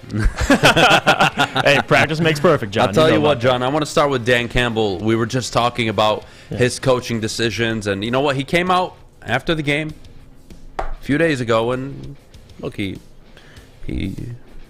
pointed out to hindsight. Said, hey, you know, hindsight 2020, it's easy to say, you know, he could have done this better, could have done that better. But my question to you, Doc, is I'm tired of the same old mistakes. I'm not asking for a Super Bowl this year. I'm not even asking for the division. I'm not even asking for playoffs. I asked for 7 wins before the year started. 7 wins and stop making the same mistakes. And if he was a coach worth his salt, they could probably win 9 games this year given the schedule. Having said that, here we are. The season played out the way it did. They're in the position they are. But to sit here and talk to me like I'm fucking stupid and that you're some genius by saying we wanted to get an extra possession going into halftime, like the Bills weren't going to run the clock because clearly you wouldn't do it, and then do the same thing at the end of the game, drives me nuts. And then I have fans here tell me, well, it was only 3 points they gave up to the Bills. Hey, fuck faces, you lost by 3. And if the game was tied at the end and you had that 3rd and 1 situation, I bet you would have ran it twice. So that way you could kill the clock, kill the game, and kick the field goal to decide the game. But no, I'm the fuckface this morning. Good morning, Doc. What do you think? I think everybody would like to see progression from Dan Campbell, learning from mistakes. And when you see the same things in regards to clock management, it makes everybody concerned that, hey, should the Lions in year 3 or year 4 actually make the playoffs, and then you don't use your timeouts correctly, you don't run the game properly, that's going to cause a lot of people a lot of nervousness. And I think that, yes, at this point in time, clock management is something to pay attention to with Dan Campbell. This is, in the National Football League, the margin of error in terms of victory is so razor thin. And with that game, I can see, Adam, why you're so passionate, why you're so mad. The Lions were in that game. They had an opportunity, a serious opportunity, to change the culture, change the narrative. Taylor Decker comes out after a close loss, and he says he told the team beforehand, let's earn respect. We're not the same old Lions. Well, what happened in the game to make me change my mind? You had a situation on 3rd and 1 where you're passing the ball deep with a quarterback that hasn't been that successful this year. Dan Campbell's not running the clock exactly right. Those are SOL type stuff. And it's about time that Dan Campbell and his coaching staff start to change the narrative a little bit by running the clock properly, and in-game management has to improve. And, John, I want to talk to you about individual players. And Aidan Hutchinson, he's in that Defensive Rookie of the Year conversation. Him, Sauce, Tariq Woolen. Me and Adam had a conversation the other day about it, and I still feel like Sauce is slightly number one just because of the consistency he's had all year. And people will tell me, well, Jeff, he has the same amount of interceptions as Aidan Hutchinson. But I'll say back, well, it's hard to get interceptions, John, when they're not throwing at Sauce Gardner. What say you? The year Aidan's had and his chances, and what does he have to do to win that award?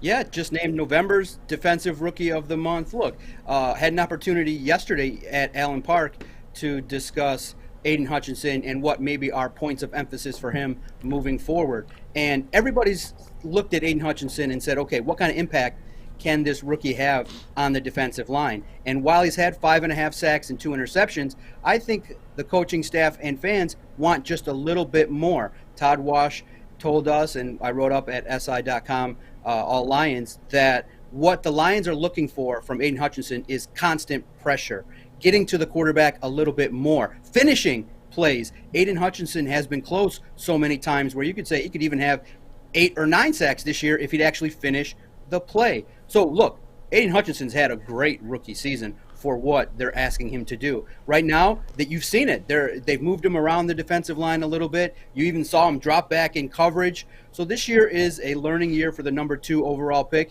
He's been productive, but when you're drafted that high, you're expected to deliver quickly. So it's okay to say that Aidan Hutchinson can do more, and I think he's going to deliver in the years ahead. But good for New York. They got a cornerback that is going to be impactful for many years, but I don't think anybody in Detroit is regretting what Aidan Hutchinson can do. He's got relentless energy. He represents what this new culture is going to be about. And I think that, remember, in years 2, 3, 4, when he gains muscle mass, when he gains an increased understanding of how to attack opposing offensive linemen, look out. Aidan Hutchinson is going to be special. Well, speaking of special and Aidan Hutchinson, his partner in crime, somebody that was drafted in the first round of the same NFL draft he was, Jameson Williams. My God, he looked like Usain Bolt, Doc. And look, maybe he doesn't play against Jacksonville this weekend. Maybe not. Sure, fine. And maybe his debut is next week at home. That is more than fine. But this guy, holy shit. We've all seen the videos. How fast is he? And not only how fast he is, do you believe, and I'm very curious what you think here, do you believe he is the guy that you just need to keep sending downfield, or are you kind of in my camp where I look around the NFL, I see Tyreek Hill, I see Jalen Waddle, they're using him underneath routes, bubble screens, quick slants, dig routes, out routes, comeback routes. They're using their speed to get defenses on their heels, and that's why these guys are so wide open. I'm not looking at Jameson Williams as a guy that I'm going to send downfield 10, 15, 17 times a game. This is a guy that I think has a complete route package, and when he comes to this offense, Doc, oh my goodness, good luck game planning for it, no? Yeah, absolutely. You're right. I think early on, everybody expects to see the blazing speed. Can he unlock what Jared Goff can do? Can he be like the Brandon Cooks of the Rams? Can he just be galloping free every single play and take the top off of defenses? Early on in his career, I think you're right. They're going to use him underneath, really try to really accentuate his strength, his speed, his ability to break tackles. But at the same time, I think as a receiver emerges in his career, why not be able to take the top off the defense? I think that this player has the potential to be game-changing. And so early on, I expect him to be used in the slot at times, used all over, and to have the potential to do a lot of things in this offense. Boy, can you imagine you're Ben Johnson right now and what you can do with Jameson Williams? So if he debuts this week against the Jaguars, I think it's going to be against the Vikings. You want to accentuate what he does well, which is his speed, his breakaway ability. And so, yeah, having an opportunity to get him in the intermediate routes and have him make some plays, yards after the catch. But just like everybody else, I'm nervous in that when the time comes this year, they're going to take a shot deep because the Lions offense gets bogged down when defensive backs can clog the middle of the field. Can Jared Goff hit him? That's my biggest fear. And I know everybody in the chat's going to be like, well, Jared Goff did this with the Rams. Guys, I don't live in 2017. I watch film today and yesterday and the day before. And from the time Jared Goff has stepped foot in at Allen Park, his deep ball wobbles. It just doesn't seem to me to give me confidence that, hey, when DJ Chark's open on 3rd and 1, can Jared Goff hit him? So I just don't want to see situations where Jameson Williams is breaking free 2-3 yards and Jared Goff can't hit him, because why not? Test it out. Let's see what Jared Goff has, and he better be able to throw a 40-yard pass to Jameson Williams, or we're all going to be very, very upset here in Detroit. Yeah, no question. And I want to talk to you about down the stretch. 6 games left. What's the record got to be? What do you got to see? Is it player improvement or continuing to see player improvement from a coaching perspective? What's the record you got to see, and what else do you got to see for you to take this season and have some more confidence heading into next season? Prior to the season, I had them at 8-9. So I think with 6 games left, 4-2 would be spectacular. Look, there's winnable games. I think this is great to talk about. Me personally, putting the playoff talk aside, there's only a 10% chance that this team is going to make the playoffs. I want to see this week, you go out and you beat the Jaguars at home. You go out and handle business, and you defeat teams that you're supposed to defeat. And there are winnable games on this schedule. I mean, you look at it from my perspective, you got the Jaguars, the Bears, the Panthers, and potentially the Jets that you could get wins on. And when you look at this football team moving forward, I think finishing anywhere 7-10, 8-9 will give a lot of people confidence that, wow, okay, Dan Campbell won over 50% more games this year. But absolutely right. I want to see continued improvement across the board on the defense. I want to see DeAndre Swift have an opportunity to kind of get back to where we can kind of make a realistic decision on what we can do for him in 2023. And I want to see more wins late in these games.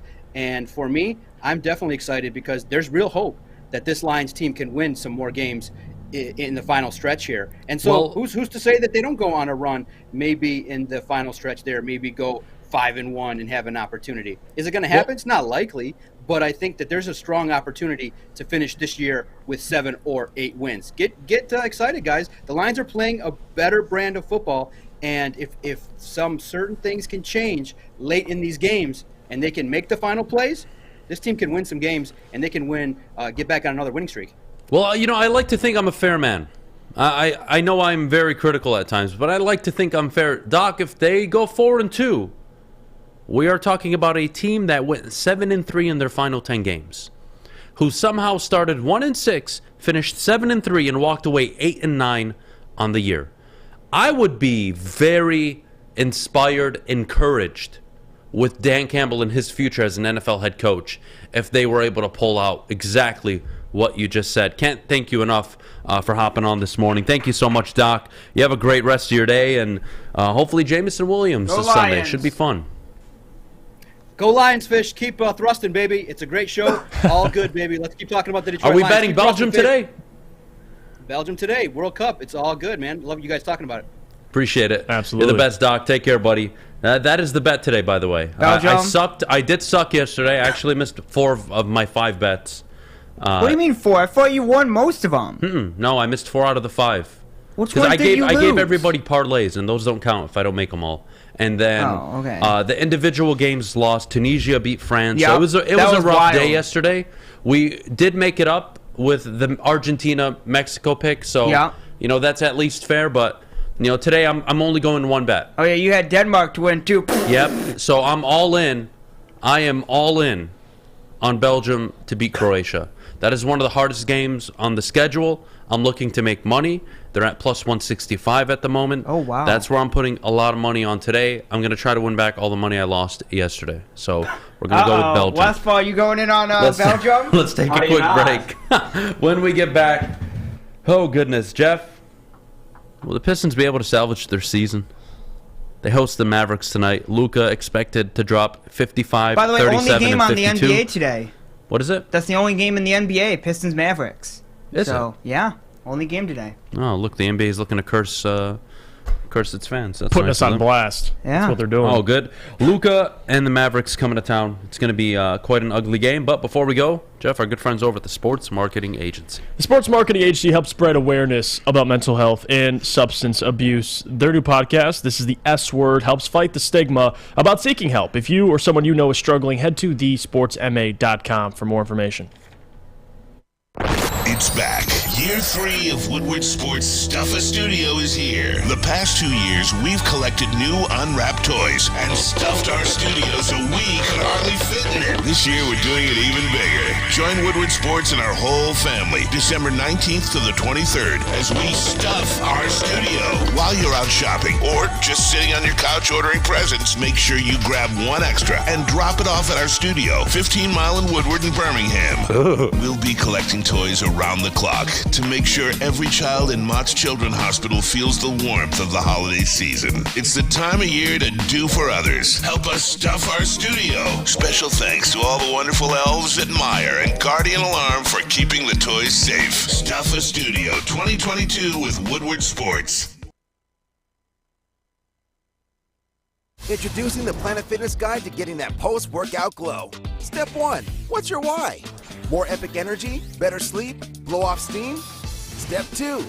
Join Planet Fitness for just $10 a month and get moving in our clean and spacious clubs. Step 3. Bask in that post-workout glow. Join Planet Fitness today for just $10 a month. Join today at any of the 50-plus Detroit area locations.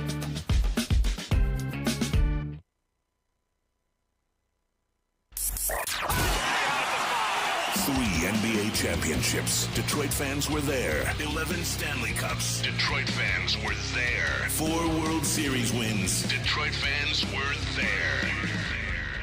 And that one Lions playoff win in 1991. Yeah, Detroit fans were there. Woodward Sports, where the fans are. Jeff Iafrate here. Let me tell you about our friends at the Foaling Warehouse. If you believe you're more accurate than Jared Goff, go test out your skills. Go to Foaling Warehouse in Hamtramck because it is the home of the original football bowling game. 2 to play for $12, or they have the $120 lane reservation that you can include up to 10 people. $2 Mr. Beer Machine, full bar. Check it all out with all your friends. FoalingWarehouse.com. All right. 9:33, WoodwardSports.com, alive! Woo! I'm feeling great. Feeling great about this bet. My wife isn't too happy about it. So she obviously knows you're... She knows what I did yesterday. Although, because of how good of a weekend I had, it's not the end of the world for me. But we're going to go pretty deep into the Belgium pool here. So it's a tough game, though, because Belgium and Croatia, if they draw, they both could technically still get in some way, somehow. Well, but Morocco need to win, and they'll probably beat Canada. We'll see. Canada might win. Canada wins. Croatia, Belgium draw. I think Croatia, Belgium get in. So it is a complicated draw, but I don't feel any good about the 2 o'clock game. And Germany, they're heavy favorites, so I'm not going to make money off of that game. Okay. And then Spain are playing a game that they don't need to win. They're already top of the group. So that is correct. So it's complicated. It's tough. Wait, can you tough to make money today on the World Cup, so that's why I'm going Belgium. Can you bet on Germany to make it to the round of 16? Is that a bet you can make? Yes.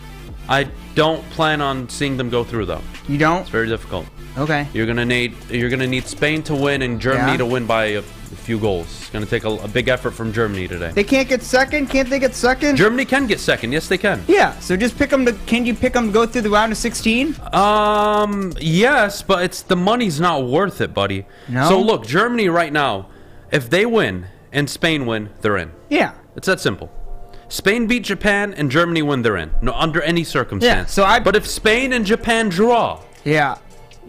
If Spain and Japan draw, Germany need to win by 2 goals. Yeah. It's complicated. Yeah. It's complicated. But there's got to be a bet out there where you can pick them to go to the round of 16. No, we should bet that. Okay, fine. For you, I will. How much you want me to bet? Go ahead. Throw the number. I'll do it right now. Just like 20 or 30. No! What the hell? I'm not going to put 20 bucks only. Come on. Okay. How much? How much, damn it? I don't know. I told you 20 or 30. Pick a number, 250 through 550. Go. We'll go half that. I don't know bitch. what it is. 345. 345, all right. Is that an actual bet you can make, though? Shut I the mean, hell it up. should be. Well, Germany are minus 600 to qualify, you bitch. Are they? Huh. Yes. I can't make money on that bet. I didn't know they'd be that high up. Because it's likely that they get through. All right, look, Well, guys, they I don't was have right this in about Japan. this. If there are 2 games I'm going to bet... Okay, pick Japan to score a goal then. Can you do that? You shut the fuck up. We're going to bet two bets for the World Cup, 10 o'clock, get them in. Belgium, Canada, parlay, both to win.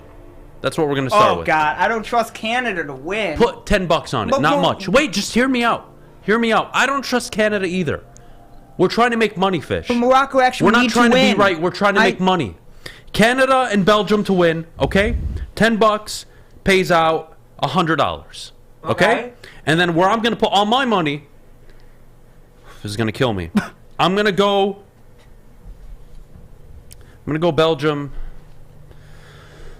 God, I'm debating the draw in this game, guys. Belgium to win, or are they going to tie with Croatia? Lukaku's going to start for the first time all World Cup. Is he? I think he's on the bench. No, he's going to start. He was on the bench last game. Okay. He's fit now. This is a tough game for me to call. God. Brutal. We're going to go... How am I going to make money here? Plus 145 on Belgium, but plus 240 on the draw. Didn't you just put Belgium to win? Yes, in a parlay. It's different. Oh, okay. I only put $25 Well, on I didn't know it. you parlayed it. I don't like it. Yeah, Lukaku's on the bench. I don't like it. I don't like it. Parlays seem to be the best way. You know, minimal parlays where you're not risking a lot of money. If I'm going to put a lot of money on any game, I'm likely going to put it on Belgium to win. Jeff, you putting any money on this? You listening? I'm avoiding all of this, but I appreciate the optimism though. All right, Wasim says the only bet is Belgium, Spain, and Germany moneyline parlay plus 300. All right, Weiss. How much we put in, Weiss? I'm listening. Westfall, write this down. How much? Germany, Belgium, and Spain to win. How much we put in, Doc? Too complicated. How much we putting? Thankfully for Adam, this one is $200 to win $600. All right, the bet is locked in. What'd you put on it? I put $200 to win $600. Okay. So what'd you do? Germany, Spain, Germany, and who? Spain, Belgium? and Belgium to win, and no, I'm not stressed at all. Fuck it. Well, Spain, I mean, they could win. Yeah, but just we'll see. We'll Belgium have fun with it. Belgium need the win. By the way, donkey of the day yesterday, me. Oh. I texted my buddy. Okay. I told him, hey, we didn't have a good day on soccer. We lost money, both of us. I said, Okay. I'm taking all my money and I'm throwing it on Giannis to hit the over on the points. I texted him this at 2 o'clock in the afternoon. And he didn't text you to like 8:30? I got caught up. No. He put the bet in. Okay. I got caught up at work. I didn't leave here till 8 o'clock. Okay. Oh, you forgot By the to time bet it? I got home, the game was almost over. Yeah. The Bucks game. Yeah. I didn't place the bet. Oh, Giannis ouch. scored 37. He made all his money back from yesterday. Ouch. I'm sitting here still down. So upset with myself for not placing that bet. So upset. How do you text someone and not place the bet? Because I got caught up at work, buddy. I know, but you texted someone that you're making the bet. It was early in the afternoon. I still had a few hours to place the bet. I didn't think I'd totally forget and move on with my day. Okay. Usually I'm good about making my bets. But anyways, whatever. You can calendar reminder or alarm. Happy Camper Harry says, Adam and Jeff, what would you be willing to give to Lamar Jackson for next year, if any? By the way, did you see what the Amani Edwards show says? No, what'd they say? They want him in Detroit. They want... How? Well, how does that work? They want... How many 5 first-round picks they have to give up to do that? I mean... Or are they going to sign him in free agency in 2 years? Well, I think they want him for next $60 million year. a year. Yeah, pass. I'll pass on that shit. Lamar Jackson. I commented on Ryan's You can't win tweet, games in the by fourth way. quarter because he can't throw on 3rd and long. And I like Lamar. He knows how to win games. On the ground, he's deadly. They don't have the best weapons in Baltimore. I think they could do a better job of He's not supporting the guy, him. Having though. said that, I'm not a fan. They're blowing fourth quarter leads. I They've look at the blown coach like and I'm 6 looking of at the them this quarterback. Figure it out. All right. I wasted the whole segment on betting, so I apologize. How do you not? We're not talking about the Pistons. Fuck them. We're going to take a break. No. When we get back. Thursday Night Football. We'll talk some bets for tonight as well. Let's just talk about betting. How do you not? Let's just talk about betting because that's where the world is today. It is. We'll do It's that when we get back. But before we go, I got to tell you about Lady Jane's Haircuts for Men. Open 10-8, 7 days a week. Walk in anytime. No appointment necessary. People like Grace will take care of you like they take care of me. Awesome haircuts, precision haircuts, hot leather, neck shaves. No appointment necessary. Open 10-8, 7 days a week. Lady Jane's. It's wicked awesome. Love Woodward Sports? Love wearing clothes? Then you should be wearing Woodward Sports clothes. Check out our full line of merch at woodwardsports.com. Just click on Shop. We have all your favorite designs, like Dan Campbell kneecaps, Beverly Hills Golf, Woodward Golf, and of course, our own logoed out merchandise. Men, women, infants, kids all love Woodward Sports. Impress your friends. Impress your boss. Impress your dog. Buy Woodward Sports merch today. The sports marketing agency would not be who we are without great community partners like Higuera Health and Carol Zuniga. It's an awesome opportunity to partner with your organization. Higuera Health is a comprehensive behavioral health organization. We serve children through older adults with mental health, substance use, and developmental disabilities across Western Wayne counties, and really excited to now be in downriver communities as well. Give us a call at 734-458-4601. You don't have to go to the beach, man. You don't have to get your butt crack full of sand. You just need a little chili peppers, man, to get that glowing beach chili peppers tan. Woo! With 26 locations in the Metro Detroit area and more coming, Chili Peppers Tanning is where you'll find the cleanest salons in the D. Join the Pepper Club for the best deals on unlimited tanning. Head to chilipepperstanning.com. You just need a little chili peppers, man. The only sports network in Detroit that starts with a W. You know, because we win. Woodward Sports, Detroit's winning sports network. Cintron is the official energy drink of the Red Wings. Cintron has combined all 3 of their delicious flavors into a limited edition 6-pack sampler box. You could try Cintron's great tasting cranberry, classic, or sugar-free, all in one pack. Pre-order your Cintron 6-pack sampler box today at cintronworld.com/Red Wings. Get energized with Cintron. Here we are. We're back here on the Morning Woodward Show. I am Jeff Iafrate, and Beydoun is currently using the bathroom, but we have a fill-in host for the minute, and I'm going to introduce him, the man, the myth, the legend, Sam Fisher. I gotta sit because I'm short. It's okay. You can squeeze in that seat. Look All at, right. look at, if you guys could see Fish's legs right now, they're dangling under the chair. So, and that's what I appreciate about your Fisher. So, look at him. What? Oh. Look at this man. Look. No, you got other way. What was it? Oh, Fish. Here we go. We're good now. We're good now. Fish, before Adam gets back, I'll ask you, man. You've been covering the Crews. They suck. The Pistons, they're not looking too good. The Crews sucks. Pistons suck.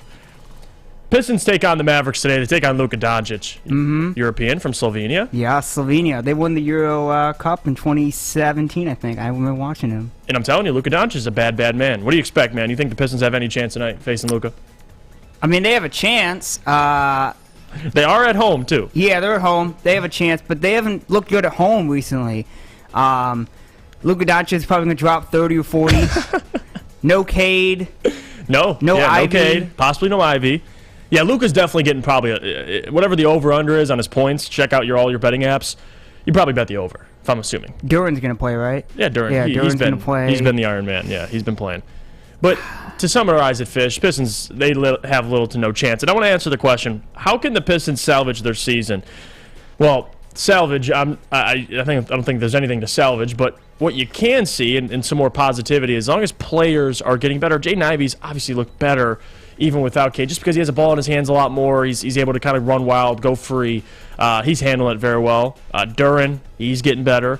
Sadiq Bey is probably one of those players that you'd expect to get better, but he's actually kind of regressed.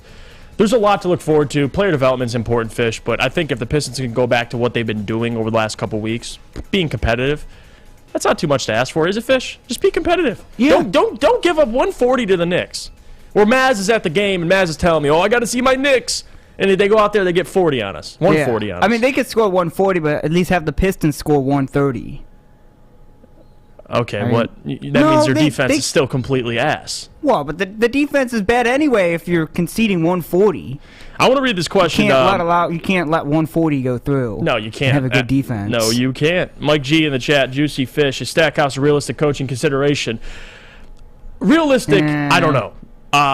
Would I like Jerry Stackhouse to be the head coach of the Pistons? Yes. He interviewed for the Toronto Raptors head coaching job before they brought in Nick Nurse. Yeah. So he's done interviews. He has connections to the city. The reason why Vanderbilt brought him there was because of his ability to develop players. So if you think about developing players, a former player, he's an incredibly intelligent human being. I met him here at Woodward Sports. He's a great guy. I would love if Jerry Stackhouse was the head coach. Udoka is also up there, but you got to wait for that situation to play out with Udoka. The Nets almost hired him, but you saw how that worked out. Jeff, he was escorted from the game last night because he went after a ref. Hey, they don't play around. Listen, I bet he does not play around, but it's okay.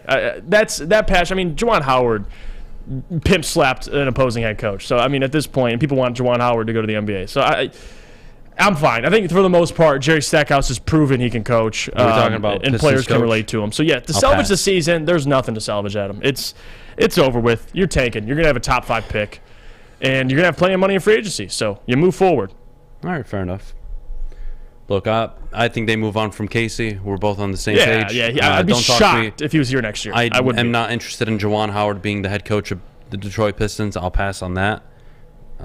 Fish, you did a great job. Thank you so much for covering me, buddy. I'm going to be honest, Adam. Fish is gunning for that job. I told both of you, if you guys need time, me and Westfall up there on the desk. You guys will be shocked.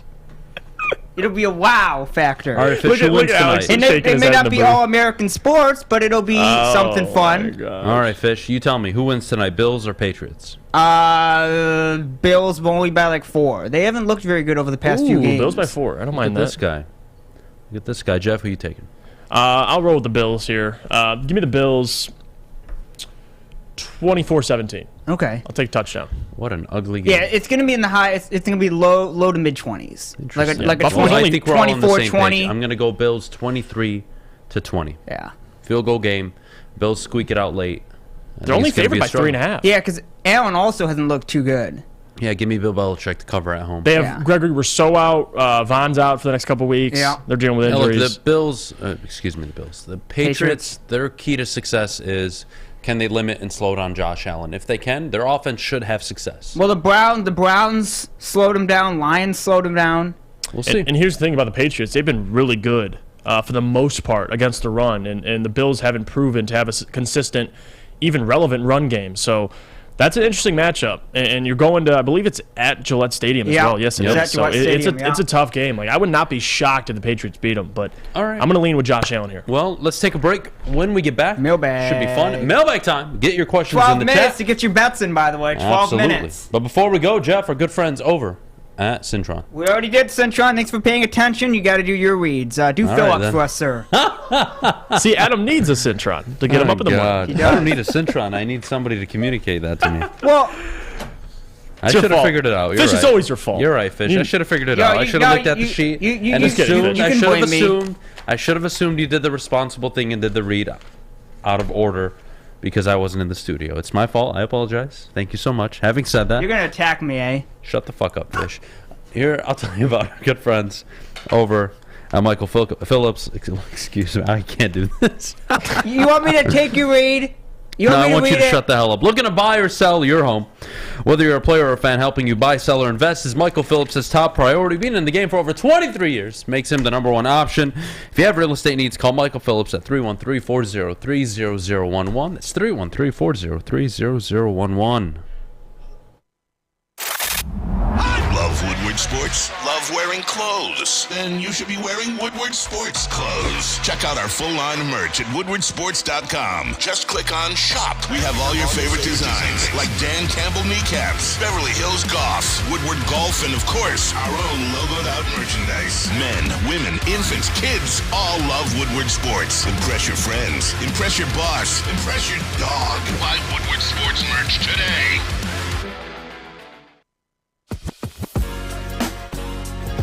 What's a winter wonderland if you can't shop, eat, and play? Lucky for you, you can do it all at the Downtown Detroit Markets, Cadillac Lodge, and the new winter version of the Monroe Street Midway, all located just across the street from Campus Martius Park. Find the fun at deckedoutdetroit.com.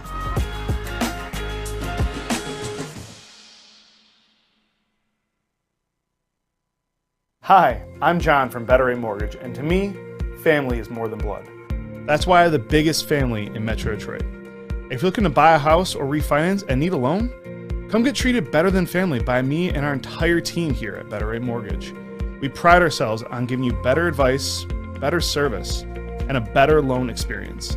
That's why we are Better Rate. If you're looking for a new mortgage, come get treated like family. Actually, better with Better Rate Mortgage. Visit us at mybetterrate.com or call at 248-480-4467 today. You have an opinion? Make sure it's seen and heard. Tweet us, hop on the YouTube chat, slide in the DMS at Woodward Sports on all social media. All right, as we make our return to the Morning Woodward Show live, woodwardsports.com, we have to talk about the fat man, yes, fat, on the screen, Ryan Ermani. He has lost a ton of weight since he was this fat man when he took the picture just over 4 weeks ago. He's down over 20 pounds, and I am very, very proud of him. Thanks to the great people over at Custom Health Centers. Dr. Jason, give him a call, 844-789-8446. That's 844-789-8446. Bob Johnson. We'll start with you, buddy. Mailbag time. Toblerone, is that how you say it? The chocolate is not overrated. Oh, the Toblerone? Yeah. Okay. It is not overrated. I'm offended. That is one of my favorite chocolates whenever I do eat chocolate, which is maybe every year once. That would be my pick. Pretty good.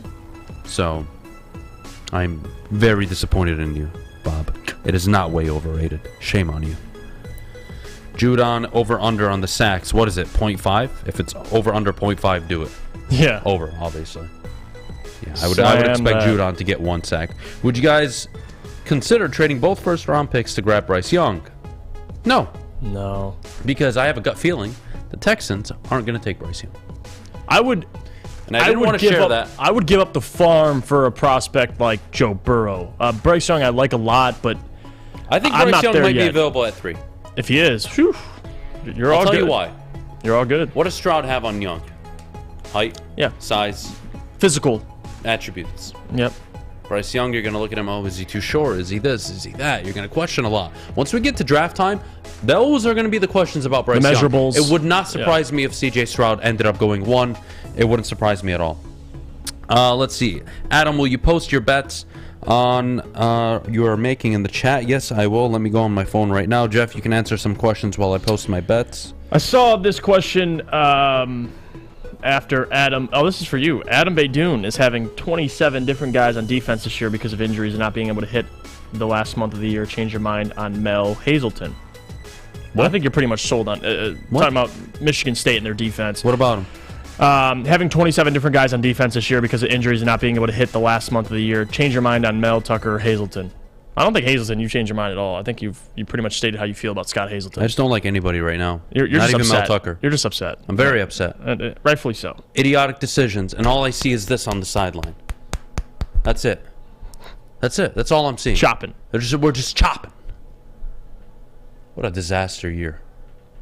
Mailbag, does Jameson Williams and Amon-Ra St. Brown become a top 3 wide receiver combo in 3 years?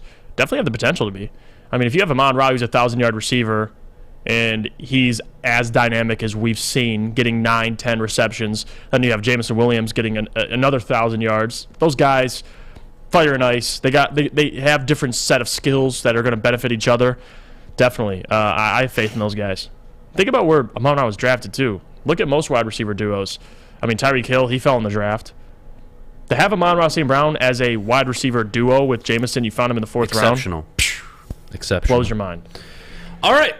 Let's see what we got here. If the Rams pick stays at 3, which is likely, and the Bears stay at 2, the Bears won't take a quarterback, so Stroud or Young could still fall to 3. Yep, that's kind of the example we used earlier in the show. It'll likely be Stroud or Young available at 3, yes. And who knows? Maybe the Bears trade out of their pick. Maybe somebody moves up for a quarterback. Who knows? But I would doubt the Bears would pass on the opportunity to take a Will Anderson. Banks asks Jeff, is Troy Weaver on the hot seat after this season? Top 5 draft pick, cap space. We can't miss the playoffs. Or do you like Kuzma as a Piston? I would never want Kyle Kuzma. Okay, so Pistons. No to Kuzma. I like Kuzma, but no, I'm okay with that. Is Troy Weaver on the hot seat? Absolutely not. He hasn't even hired his head coach yet. I mean, you got to give the guy some time here. He hasn't even spent money yet. So go out, allow him to have a complete free agency with plenty of money available, allow his picks to develop, and you'll be just fine. Trust me. Troy Weaver's far from the hot seat right now. All right. Mike G asks, if both are available, who do you take? Will Anderson, Jalen Carter? Oh, Will Anderson. Not even blinking. I'm running up to the podium. Give me Will Anderson. Okay. I love Jalen Carter, but to have Will Anderson on the opposing side of Aiden Hutchinson, I mean, my goodness. My goodness. You can play those guys inside and the outside. I love Jalen Carter, but you have a Lee McNeil, you get Will Anderson. Yeah, not even close. Did you guys hear how Maz said he wanted Mike White and Bailey Zappi over Goff next year? Yeah, Maz is a crackhead. I love Maz. But Maz does crack cocaine. Mike White on the side. So let's be careful here. Mike White is the guy that everybody wants to root for. I love Mike White, man. He's just, how can you not love him? I mean, drafted in the middle of the draft. He's having the success he's had. And right now, he's better than Zach Wilson. I mean, the eye test does not lie. I'm watching these Jets games. You watch Zach Wilson. Go watch Mike White's game last year. Where he had like 400 yards in a game. Yep. Mike White he's the better quarterback. It's not about where you're drafted. What can you do? Mike White's making the most out of his opportunities. All right, we're gonna change a bet real quick. What's going on? Romelu Lukaku. Shut the fuck up, I both told of you he was on the bench, you ding dong. I told you 30 minutes ago. Thanks for listening. Romelu Lukaku and Michy Batshuayi are not starting at they're striker. on the bench, like I told you. Could you shut the fuck up? No, because you're wrong. All right, cool. Here's what we're doing. We're gonna update. We're gonna go Canada money line in a parlay, and in the Belgium game, we're gonna go Kevin De Bruyne to score anytime. I like that. And those are the two we're gonna go with. $25 pays out $460. Wait, did you cash out any of the other ones? Yes. What'd you cash out on? I cashed out the one that involved Lukaku scoring. Oh. So Canada okay. to win and De Bruyne to score. He could still score. He's just on the bench. I don't care. I'm updating my bet. Okay. It's my money. Shut the fuck up. I know, but I'm telling you, just because he's on the bench doesn't mean he Shut won't up. score. What if he comes on in the 60th minute and scores, ding dong? Then you look like an idiot. Shut the hell up. Kevin De Bruyne scores from a penalty or a free kick. That's my prediction today. Okay. Adam and Jeff, will your tone change on the Michigan program if they lose to TCU or USC in a blowout? That would be quite a hurtful loss. Yeah, blowout. But Jesse, I don't like answering those now because I need to watch the game. That's like you telling me Dan Campbell's going to go out and win the division in 2 playoff games next year. Or Dan Campbell's going to win 2 games next year. Like, I don't know. I don't. Yeah. Like, I need to watch the game. Need some context. Yeah. I'd like to see what happened, what transpired. So leave me on that one. Good luck to all of you today betting on the World Cup. If you are, appreciate you. You all have a great rest of your day. Fish, you go to hell, sir. Thank Nobody you. likes you. Go Socceroos. Southpaw Slabs in the chat. Tulane or UCF. Clemson versus UNC. We're going to go Tulane with the win. And UNC to lose to Clemson. I still think Clemson can outcoach UNC. Drake May, I'm a big fan, but I guess I'm going to have to roll with Clemson. I'm going to have to roll with Clemson on that. We're out of here. Appreciate you. Thank you guys so much. Tune in to Big D Energy at 11 o'clock. Armani and Edwards at 2. Heavyweights at 5. You'll have a great rest of your day. We'll see you tomorrow, Friday. A lot of Lions talk. Lions, Jaguars preview. Michigan, Purdue, Big Ten Championship preview. USA we got a lot. Saturday. We got a lot to talk about. I'm excited. Fish, you go to hell. Thank you. Have a great rest of your day, everybody. We're out till tomorrow. Have a great day. Go watch World Cup. How do you not? Pistons, only game tonight in the NBA.